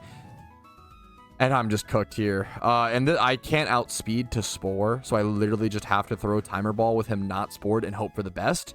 Is my best chance here? Don't do it. Don't do the Iron Man thing. It's disgusting. I don't know how to explain it, chat. I swear. Oh my goodness. Anyways, we turned on the hacks, caught the Alpha Arbok. Boom, boom, boom. insanely good stats. Really weird placements. 30 double 2 times 30 double 31 is crazy. The HP is obviously as low as it gets, but we can always brace that on a different Pokemon. So I mean, I'll take it. It's kind of a weird breeder, but I'll take it. It has really fantastic stats in a lot of areas. Played another PvP game, and Rain did exactly what Rain is supposed to do. And I think that's what I want to start doing, is just jamming games really quickly, like really fast. Just trying to go to my, like almost brain deadly, just going to my Garchomp, setting up rocks, going to Pelipper, setting up Rain, and then going to Kingdra and just hitting Hurricane or hitting Hydro Pump or whatever I can and just doing ridiculous damage. We got some PvP rewards over here. We got our air balloons, and air balloons would normally be like laughable, but on an Ironman account they're actually pretty relevant. Like, you can't get those, are like, I have to buy those with BP otherwise, you know. Also, I got some free BP. We're up to 3400 BP. We are gaining more while playing PvP, at least in OU, than we would have at Battle Tower, as long as we could win. Like, well, I don't even know. I think Battle Tower might actually be more BP still, but this is a way more fun way to get BP, and we're earning way more rewards in the process. So that makes this way worth it once we have our OU team actually built. But Battle Tower remains AFK if we do it properly. So there's still positives and negatives, and both methods, in my opinion, are still very viable. I'm currently 4-3 on the PvP season, and I did just lose to Stall. And you know what, PvP players? I get it. You were right all along. That shit sucks. Oh my god, everybody just plays fucking Stall. I thought PvPers were joking when they said they got against Stall every game. I've queued like 10 games for this entire season, and like half of them have been Stall. I don't know how you play this every day and not lose your mind. Watch me knock off this guy's Chansey, though. Absolutely nasty style. Give it to me. Give me that Eevee. That's why we did this. That's why we created this Ludicolo. To absolutely get chumps like this. Absolutely outplayed. Thought around it. If I cared about PvP, I don't know how I could queue this up and sleep at night. I feel like if you actually care about playing PvP... Thankfully, I've played Reigns. I don't care about PvP. But I don't know how you do this. I actually wouldn't be able to live with myself. Is this what one day of PvP does to your brain? How do people do this every day? I'm like losing my mind. I've played like 12 games of PvP. Hey man, daily reminder to check in on your PvP player friends. They are most likely not all right. Never mind. I might actually win. Fuck Rain. I'm more of the problem, not my opponent. I crit his Gastron with a Hurricane, and I think that might put me in the position to... allow my Zapdos to just sweep through the rest of his team. I have to set up Rain, which I can't do right now because of reactive gas wheezing. Thanks for the sub, Joel. But this game is just goofy as hell, man. Also, we hit the 70% accuracy Thunder on his Alpha Suicune. That was fucked up. But you know what, dude? I shouldn't even feel bad. This guy's playing Stall. I'm absolutely cooking, okay? We're getting him. This is going to be a really close game. I don't know if I can break through this Chansey. Even if I don't even kill the Storm here. I died a Rocky Helm. Oh, this is actually one of my few good chances of getting off Rain with my Pelipper, which is nice. But this game is it's been something. It's been yep. Actually, I think I can win with Kingdra here. I think I go ahead and I could just stalled as well and just do insane damage to the Storm. That might just do enough. If he goes Chansey, yeah, it's super annoying. I could have U-turned there. But yeah, that's just been this whole match. Yep, switch. Tank. Chansey. I did knock off the Eviolite. I did what I could. It's just not getting me fully there. I think a massive part of this match is going to come down to whether I hit my Hydro Pumps right now or not. I have to hit them now or never. Actually, I don't even know if I can. Ooh, through that Wish, I don't even know if I can kill him. That just put me in a situation. I think I stole my only play. Hydro Pumps do 54. He gets to Soft Boil here. I think I need to, like... Wait, he Seismic Toss because he has the Wish. He doesn't need a Soft Boil. Yeah, that's... I don't know if there's a way I can win here. I'm trying to think what it would be. He Soft Boils here very clearly. I need to crit, I guess. Is that, like, my only chance of victory? He would Soft Boil here. I could go... The problem is, what do? I go... Zapdos and go Hurricanes, I guess. This is tough. I think my best bet is just to keep attacking here, and if I miss, I miss. It's not a crit. It's good damage. 59%. That's a high roll. Okay, I think I'm able to get him here then. Okay, I need to double high roll, which would be so lucky. And hit another Hydro Pump, and I've already hit so many in a row. That's still... I'm getting really lucky. This game is... I'm only winning this due to stupid RNG. The fact that this game was close at all is crazy. I should have not even been in position for this, but...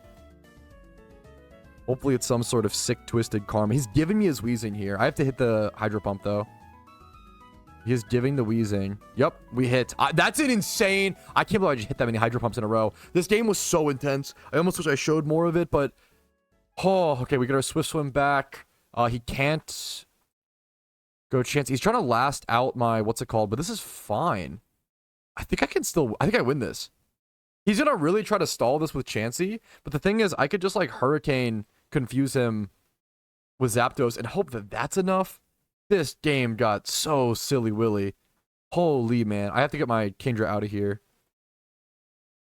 I just go Pelipper. What a weird, unfun game of Pokemon.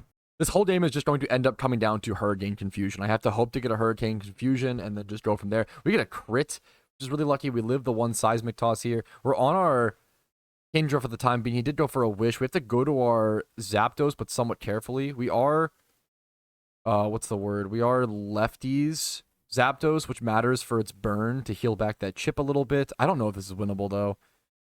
There's a Seismic Toss. We have plenty of rain turns left with him killing me there, which is actually really, really good for me, but he's scared of Confusion, understandably.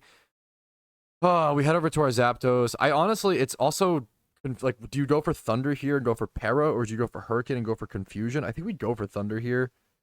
It's 100% accurate. I think we go for that and hope for the Para. Nope, just get the Soft Boil off. Yeah. Man. And here's going to be the chip into the heal. I run out of... This game is just so silly. We're on turn 43. I guess it could be worse turns-wise. Just hoping for that 30% chance. There's the Seismic Toss. I think I die after the burn, right? No, I live. Okay, I still will get burned, chipped, live. Have to hope for Para. Maybe going for Confusion would have been better. I don't know the odds of breaking out of Confusion versus Para. I feel like I like the idea of going for Para because you get full Para and you can get Para into Confusion. There's the Para. No full Para, though. That's going to be GG's. That's the loss.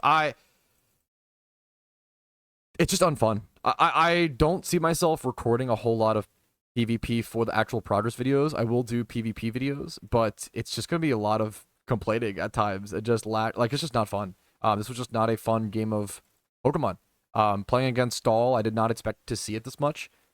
I didn't expect it to actually be this prevalent in the metagame. People have told me that Stall is popular, and I always assumed that it felt more popular than it actually was because it's really popular in tournaments. People play a lot in tournaments, which makes sense, as well as Stall games are longer, which makes it feel overrepresentative. But nope, I've just seen a lot of fucking Stall. A lot of boring. And I'm on Rain, so who am I to complain? But I don't know, man. I'm just here for the prizes. I didn't expect to have this little fun playing OU PvP and PokeMMO.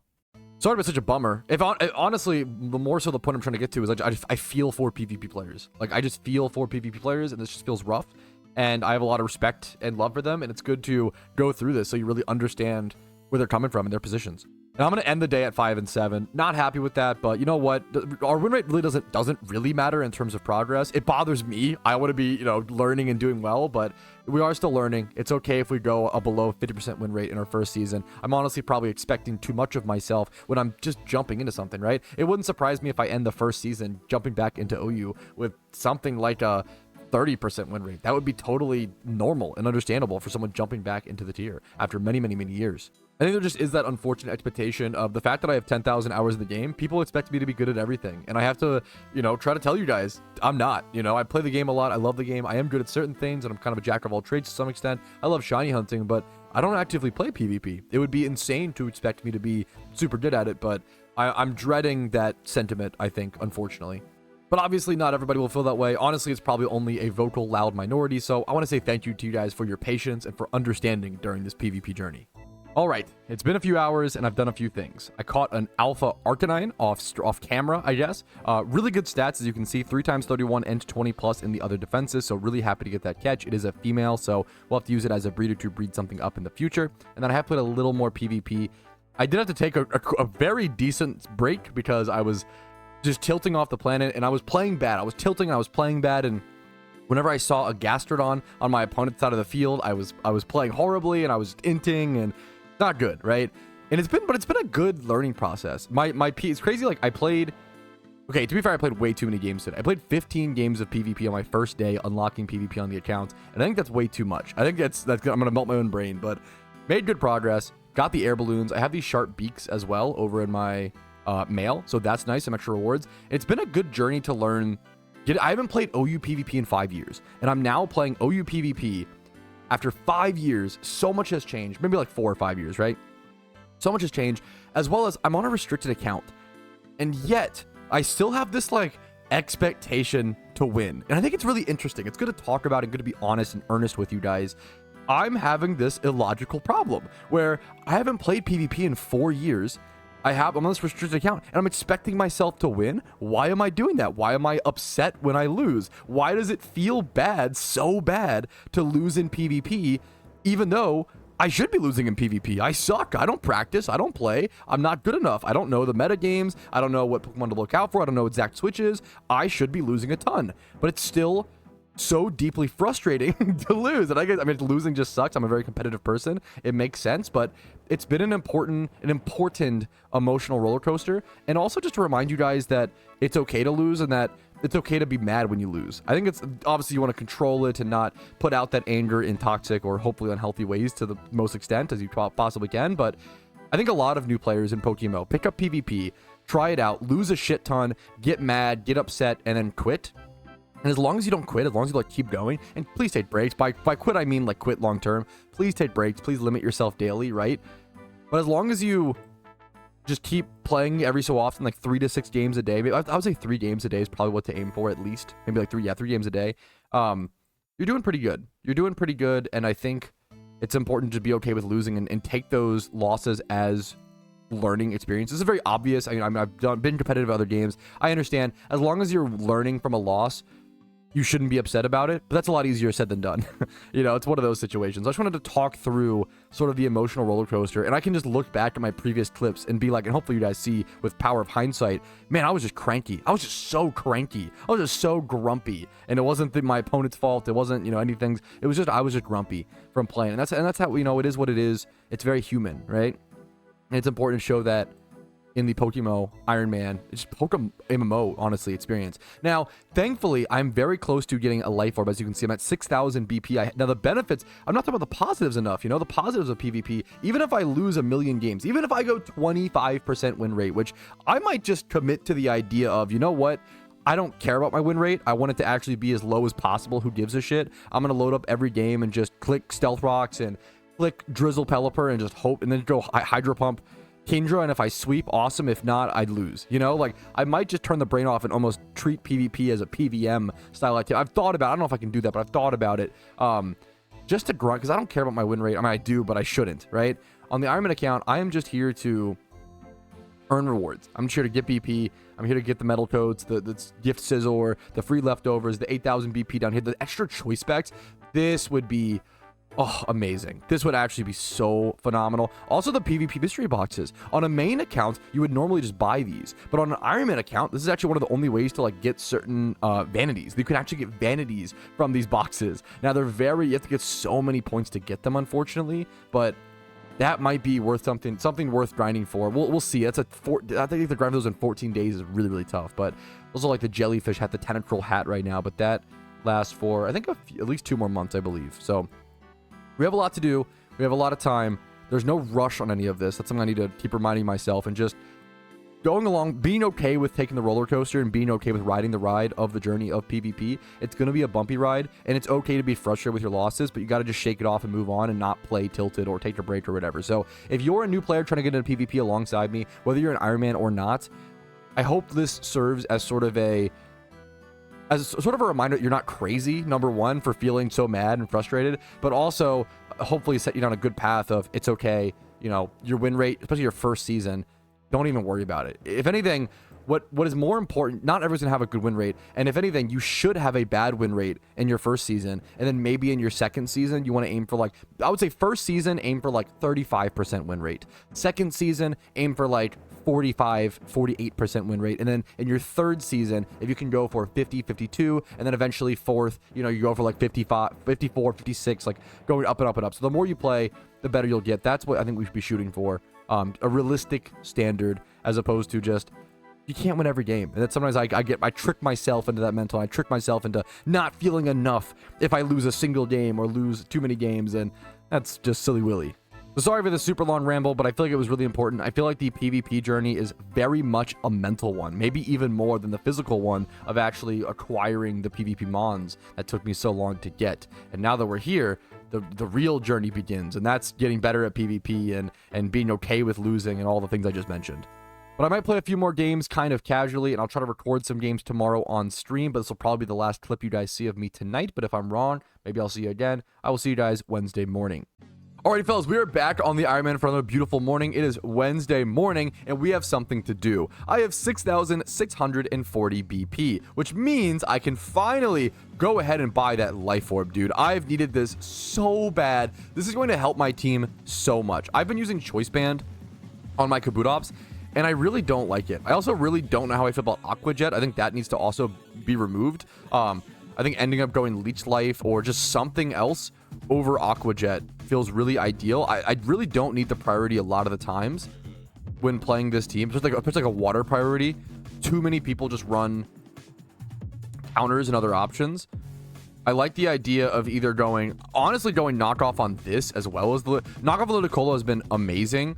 But my biggest problem is after I knock off the Chansey's Eviolite on Ludicolo, I find it really, really difficult to find the positioning to then kill the Chansey. Because Ludicolo doesn't do enough damage. If I keep Ludicolo in, he doesn't do enough damage to actually beat the Chansey down. I only do like 30% with Surf or something like that. So that's been rough. I could go like X-Sizzle or Leech Life. I thought about going back to Leech Life. That might happen. I could also go, Rapid Spin's an egg move. Man. Ooh, maybe I should have thought about that. I don't have Rapid Spin on this. Ooh, that's kind of an L. Now, I do want to also, speaking of, one more move change before we jump back into PvP today. I also want to put Data Drain. Do I have a TM? Oh, thankfully I do. I do want to put Data Drain over Energy Ball on Ludicolo. I feel like that would be better. I feel like the sustain is relevant. This thing is pretty tanky. It's difficult to get rid of. It's an annoying Pokemon. I talked to Spidget about it. He agrees. I think Giga Drain is going to be better. So we're going to move that on over like that. And then other than that, we're ready to jump into some PvP today. I might do a gym rerun first. I'm undecided on that, to be totally honest. Alrighty, fellas, we got ourselves an Alpha Parasect encounter, though. Before anything, before PvP, before gym rerun, we have an Alpha Parasect encounter over at Mount Moon. I have 2 of these caught already. I'm always down for a 3rd one. The more damp Parasects, the better. Whether I use them as an actual damp Parasect or just as a breeder, this one is a male, so it will make a fantastic breeder as well. Alrighty, fellas, we got ourselves that catch on that Parasect. Let's see, 2 times 31. It's kind of weirdly statted. It's 2 times. It's probably one of the worser alphas you could get. 31 attack and 31 attack. 30 plus defense, not other great stats. It's not great, but that's okay. It's still an alpha catch. We'll take it as a breeder down the road for something.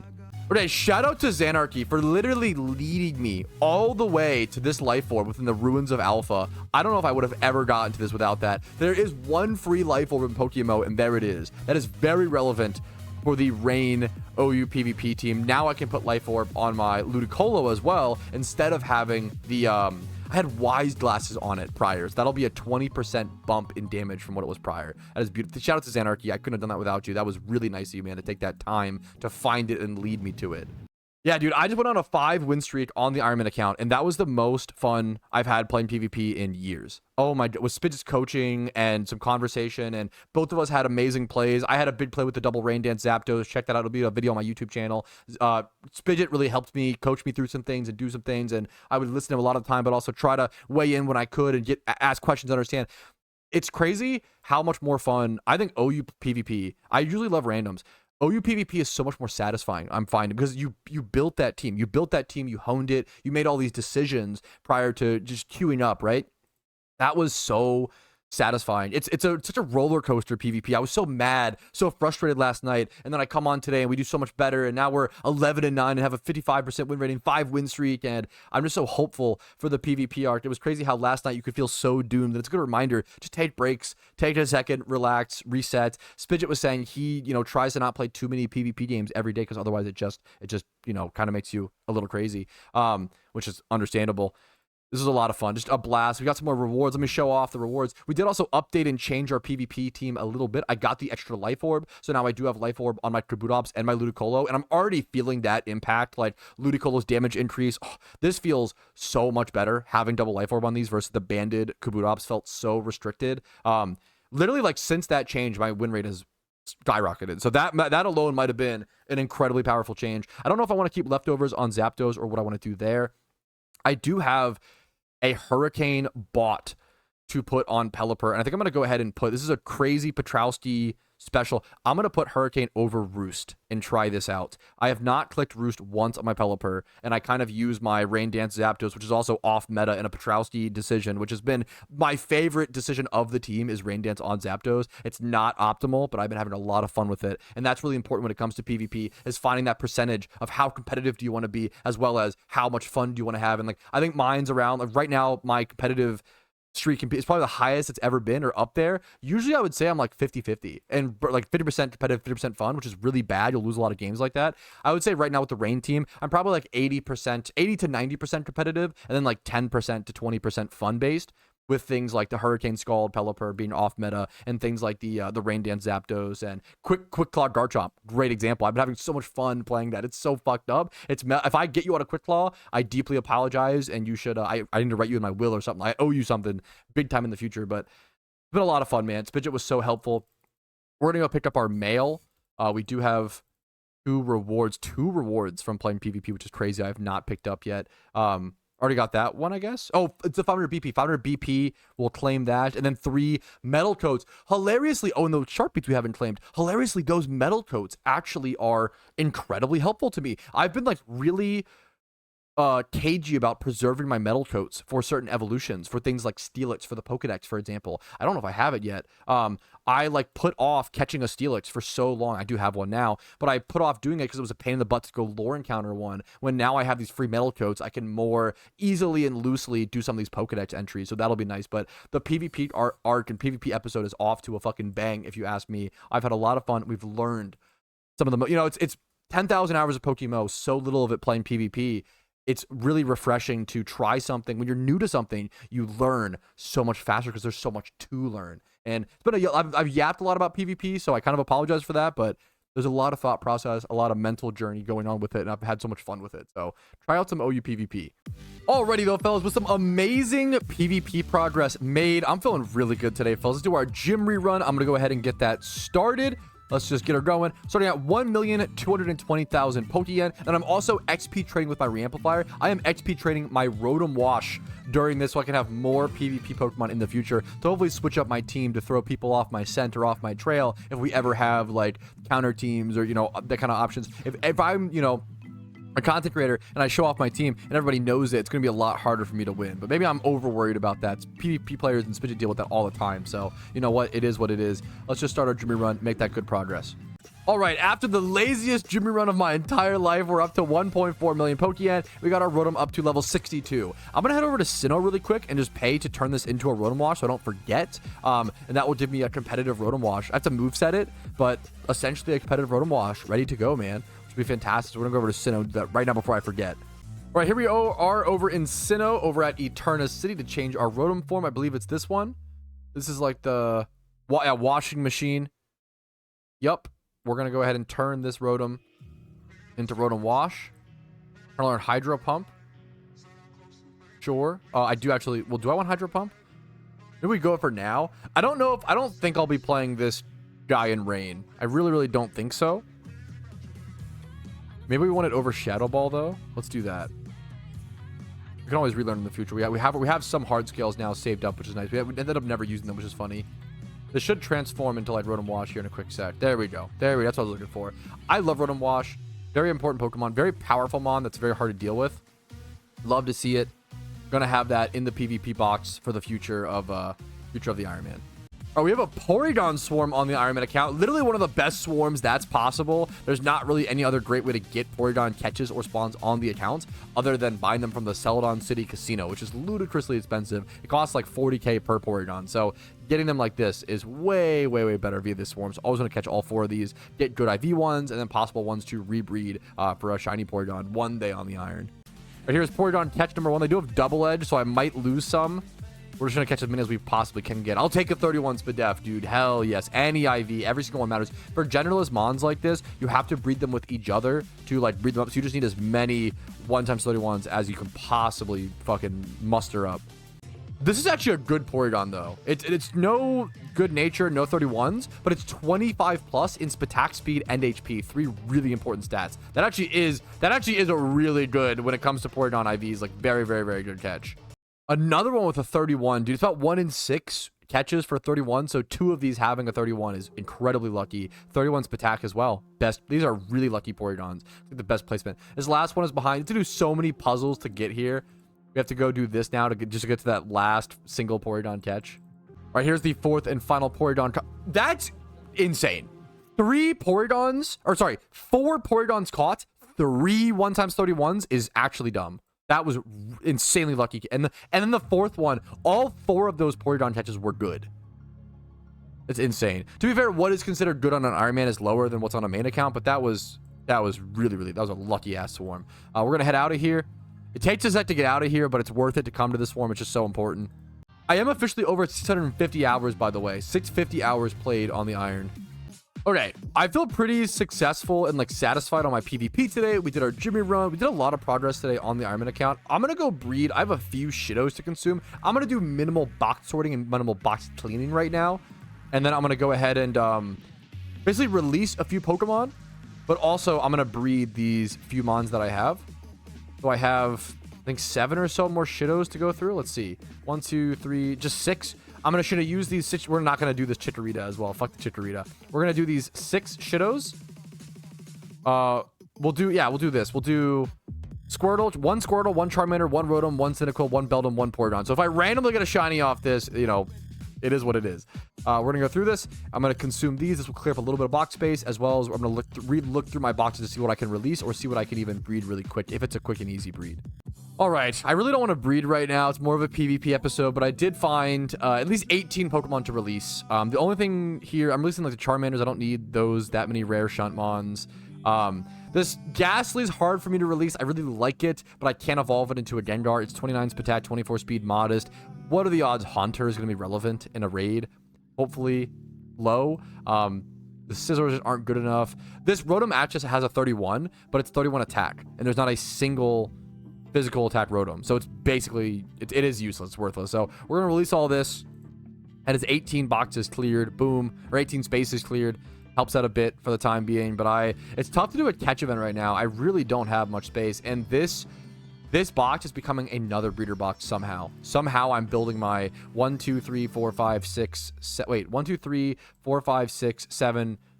I'm building my 7th breeder box, which is not great. I need to get back on the breeding very soon. Right now, it's a PvP episode, so we'll worry about that in the future. All right, we are jamming some more PvP games today on the Iron Man account. We probably played 3 games or so far already. We're currently 13-11, which I'm really happy with. Once again, in my first OU season back in 5 years, half a decade, I'm expecting to go like 40%, 35% win rate by the end of the season. I think this is actually much better than I'll be able to stay. We'll see, though. I'm still earning some rewards passively. I do want to go ahead and make a big decision, though, a big change-up. Every change-up on the team matters. I'm going to be going Swords Dance over Aqua Jet. Something I've noticed, the biggest problem that I have right now is against Stall. I lose to Stall so much. I have the knockoff Ludicolo to try to knock off Chanseys, but then against Blissies, I just get stomped. And even I try to make the best predictions, and I try to make the best plays possible. And even when I do that, sometimes certain teams just check me too hard. And it's going to happen. Sometimes you just can't win every game, obviously.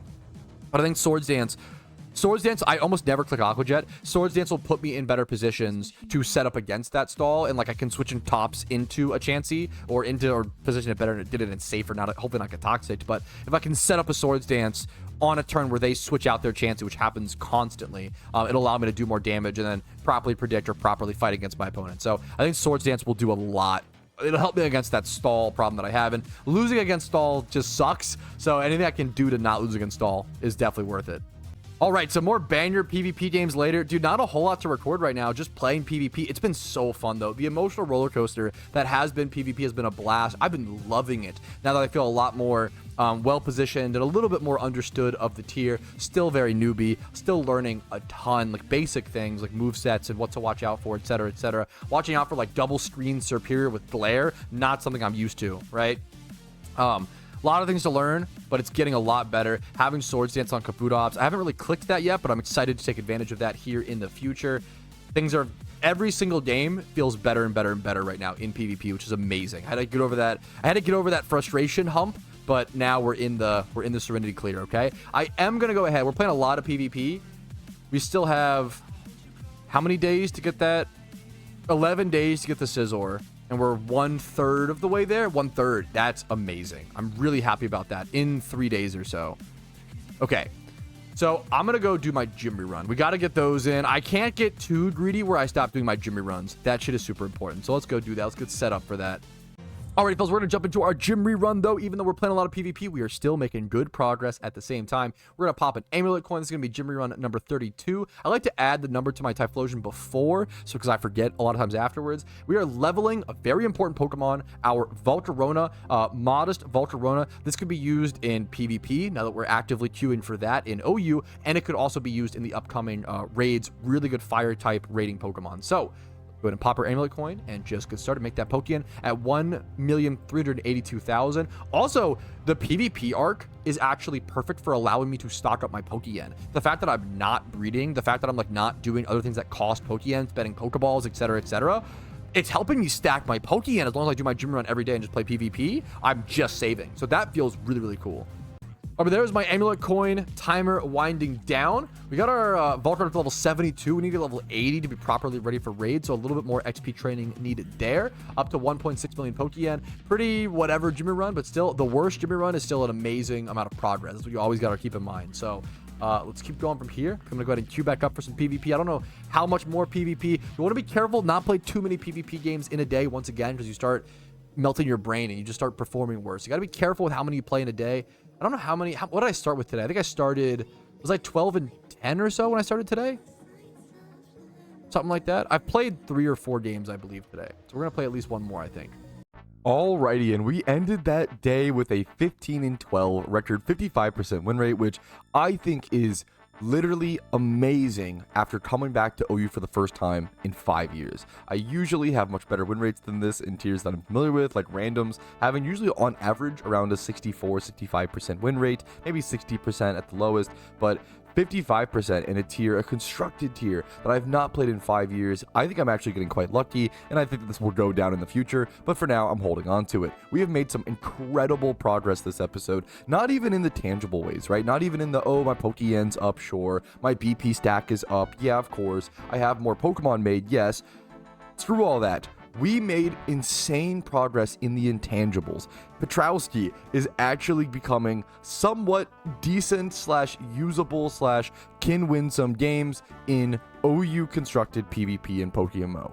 That is strides above anything that I ever thought was going to be possible this year, and I have to thank the Ironman account for encouraging me to actually push into that progress and start that process in the first place. It's a really scary, daunting thing to jump into something like that because you know that you're going to lose. It's really difficult to try something new because you're gonna lose a lot. It's gonna hurt. It's gonna be painful, but you have to have the confidence and the ability and the resolution that you understand that you will be hurt, and that's okay, and you have to just get back up.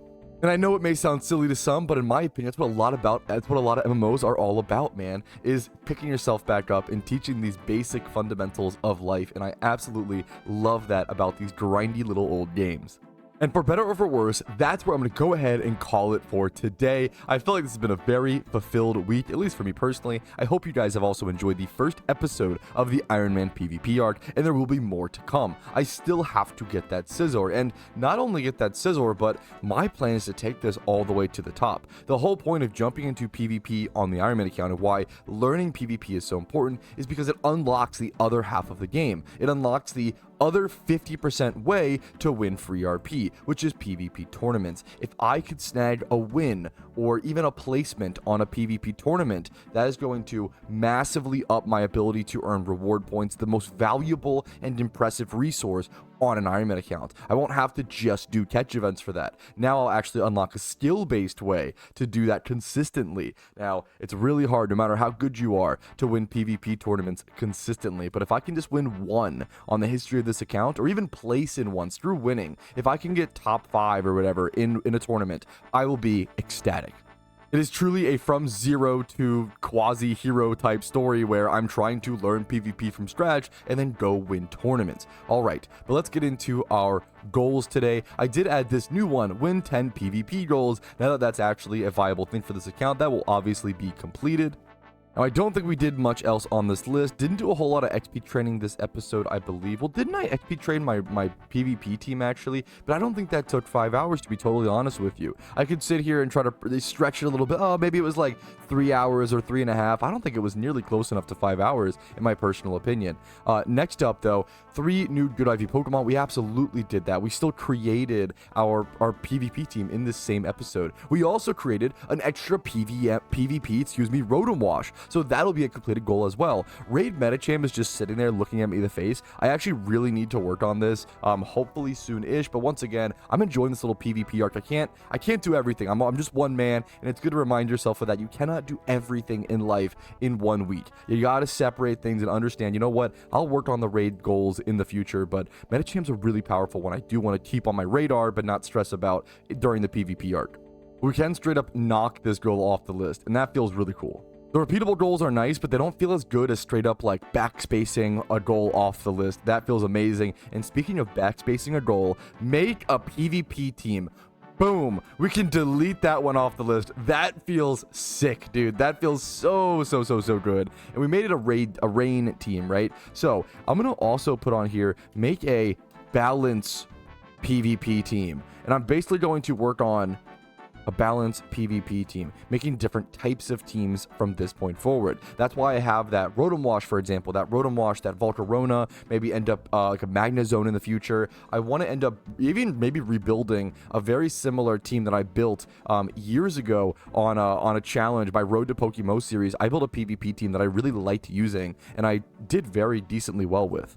I'm also going to go back and add something to the list really quickly because I feel like this is only fair. We actually have a few things to add to the list. Learn hard scale farming. I now know the best strategy, the best method, the best location to hard scale farm specifically on an Ironman account, and it is different than what you would do on a main account. Most people go to Undella Bay for maximum profits on a main account. On an Ironman account, you actually end up heading over to Evergrande City. So now we know that. I think that's a very cool goal to knock off. As well as, I don't think getting a life orb was on my goals list before, and it definitely should be. So I'm going to go ahead and add get a life orb. We ended up getting 2 in this episode, which is fantastic. That was a massive boon to our PvP journey. We're going to count that. We're going to knock that off the list like so. And I thought we might have been close actually to defeating Ho-Oh 4 times, but not quite. We are actually pretty close. Where, as you can see there, we have about 3 times defeated. And then next up, consume 60 Pokemon via breeds. This one's actually tough. I know that I consumed about 40 Dittos via rare shunts, and then the question becomes, did I breed 20 other Pokemon in this episode to help breed the PvP team? That is actually probably extremely close. I think my egg count prior was like 260, so I don't think I did. I think I bred about 40 Pokemon. I don't think I did. It's pretty close, you know. 60 Pokemon consumed is obviously a ton. That requires some amount of Ditto catching. I did 40 in this episode, so unfortunately cannot count this goal complete. And next episode, we will be working on a tier 3 goal by getting the 3 OU Pokemon. I'm really excited. That represents so much. It represents having created the team, having learned the tier, having grinded the tier, having done so much to unlock that free Pokemon reward. All right, and I'm changing up one goal and adding a second goal. So I'm actually going to go ahead and change my Amulet Coin goal to farm 14 Amulet Coins. The reason being is that will encourage me to actually complete that. Right now I have 7 Amulet Coins, for example. Farming to 30 is so specific. It takes so long. Amulet Coin farming is so much slower than I expected on the Ironman account, only getting about 4 to 6 an hour. I think around 6 an hour on average. You can get 8 sometimes, 4 sometimes. It's been really brutal without Item Magnet Charm. So I'm going to change that to 14 Amulet Coins. That will encourage me to do that, and that represents 2 weeks of gym reruns, which I think is a very good goal. And then 20 Everstones. I'm extremely low on Everstones, and the only other Everstone goal on my list is 500 Everstones, or some insane amount of like, endgame like levels of Everstones. I love to farm for Everstones at some point, and I love to, work on that. And I like having these passive things. I also would really like to do an Everstone farming guide for Ironman here coming up, because I actually think it's so specific. It's so different than, it's like an activity you would never do on a main account is farm Everstones the way that I do on the Ironman account, which is really cool to me. And a lot of Ironmen are going to need Everstones. So look out for that guide here coming in the future. I might want to look towards that. But for now, I'm going to turn these two into repeatable goals, and that will encourage me to farm little segments here and there every single episode and actually want me to do them, as opposed to just feeling like a failure for not doing the basic farming things that I do, right? So I think it's good to encourage, you want to adapt your goal list to do things to encourage you to play the game and like actual make progress, not demotivate you if it's something ridiculous like the 500 Everstones. Like that might need to get changed, or I'd like to have a big stack at one point, but I'm not close to that, so why have it there? It kind of makes the whole thing seem a little silly, you know? But I think that is the final goal that I want to cover. Let's check out how many goals we completed in this episode. And there it is. And honestly, I completed way more goals in this episode than I expected. I thought a PvP episode would really limit my actual goals completed. I think that might be the case next episode. I have to end up just spending so much time playing PvP. It's hard to go achieve other things, especially when you have that little 14-day timer to get your rewards. If I don't get enough points or play enough games in these 10 days, I'm shit out of luck. But anyways, we did complete win 10 PvP games, the new goal added, 3 new good IV Pokemon, the PvP Rotom Wash, make a PvP team, which is a massive goal I've wanted to check off my list forever, learn heart scale farming, and then get a life orb. So I'm feeling pretty happy and satisfied with what was achieved today. I hope you guys feel the same way, and if you do, like the video, dislike if not, that's okay. Subscribe to the channel for daily PokeMMO videos every single day on YouTube. I do upload every single day, then I try to upload Iron Man project videos every week. Discord's down below if you're interested in that. You can follow me on Twitch for streams for live progress of the Iron Man account Monday through Thursday at 12 p.m. ET. And if you want to go above and beyond and support the channel, YouTube memberships, Twitch Primes, Twitch subs, and PayPal/Venmo donations, guys, really allow me to do this sort of project, this long, overarching, every single second of my life, I'm thinking about what's next on the Iron Man and how can I record this and how can I do that and how can I function and center things around it and factor as well. Link in the description. It may be past, to be fair. I do these sponsorships whenever I can with things like Factor, things like HelloFresh, 2 products that I actually believe in and both tried out before I was ever sponsored by them. And they're just amazing food products. Factor, if you are busy, if you are in a rush, if you need to get your extra nutrients, if you want to meal prep without having to cook, want to save some time going to the, if you're a really busy person, want to save some time, go to the grocery store on dishes, just dedicate a little bit of your grocery budget over to Factor and you won't regret it, in my opinion. With that 50% off discount on your first box, it's hard to go wrong. But that's it for me. Thank you guys for your time. Thank you for watching. The amount of time we've spent together during this Iron Man series is beautiful, in my opinion. 656 hours now played on the account. I hope you're playing on the side, playing your own Iron Man account, or maybe watching me as you work from home or work and having a chill time, helping the day pass away. I think it's one of the most powerful things that I can do as a person is help people through those tough work days. So if that's you, let me know in the comments. Have a good one. I will see you guys next episode. But for now, peace, Areno. Yo, what's up? Outro Petrowski here, and I wanted to take this time to say thank you to everyone who goes above and beyond and supports my channel. Your names are all listed here. You make it possible for me to make helpful and mildly entertaining content for the game that I love and make it available for free for everyone to enjoy. Thank you so much for allowing me to even be here.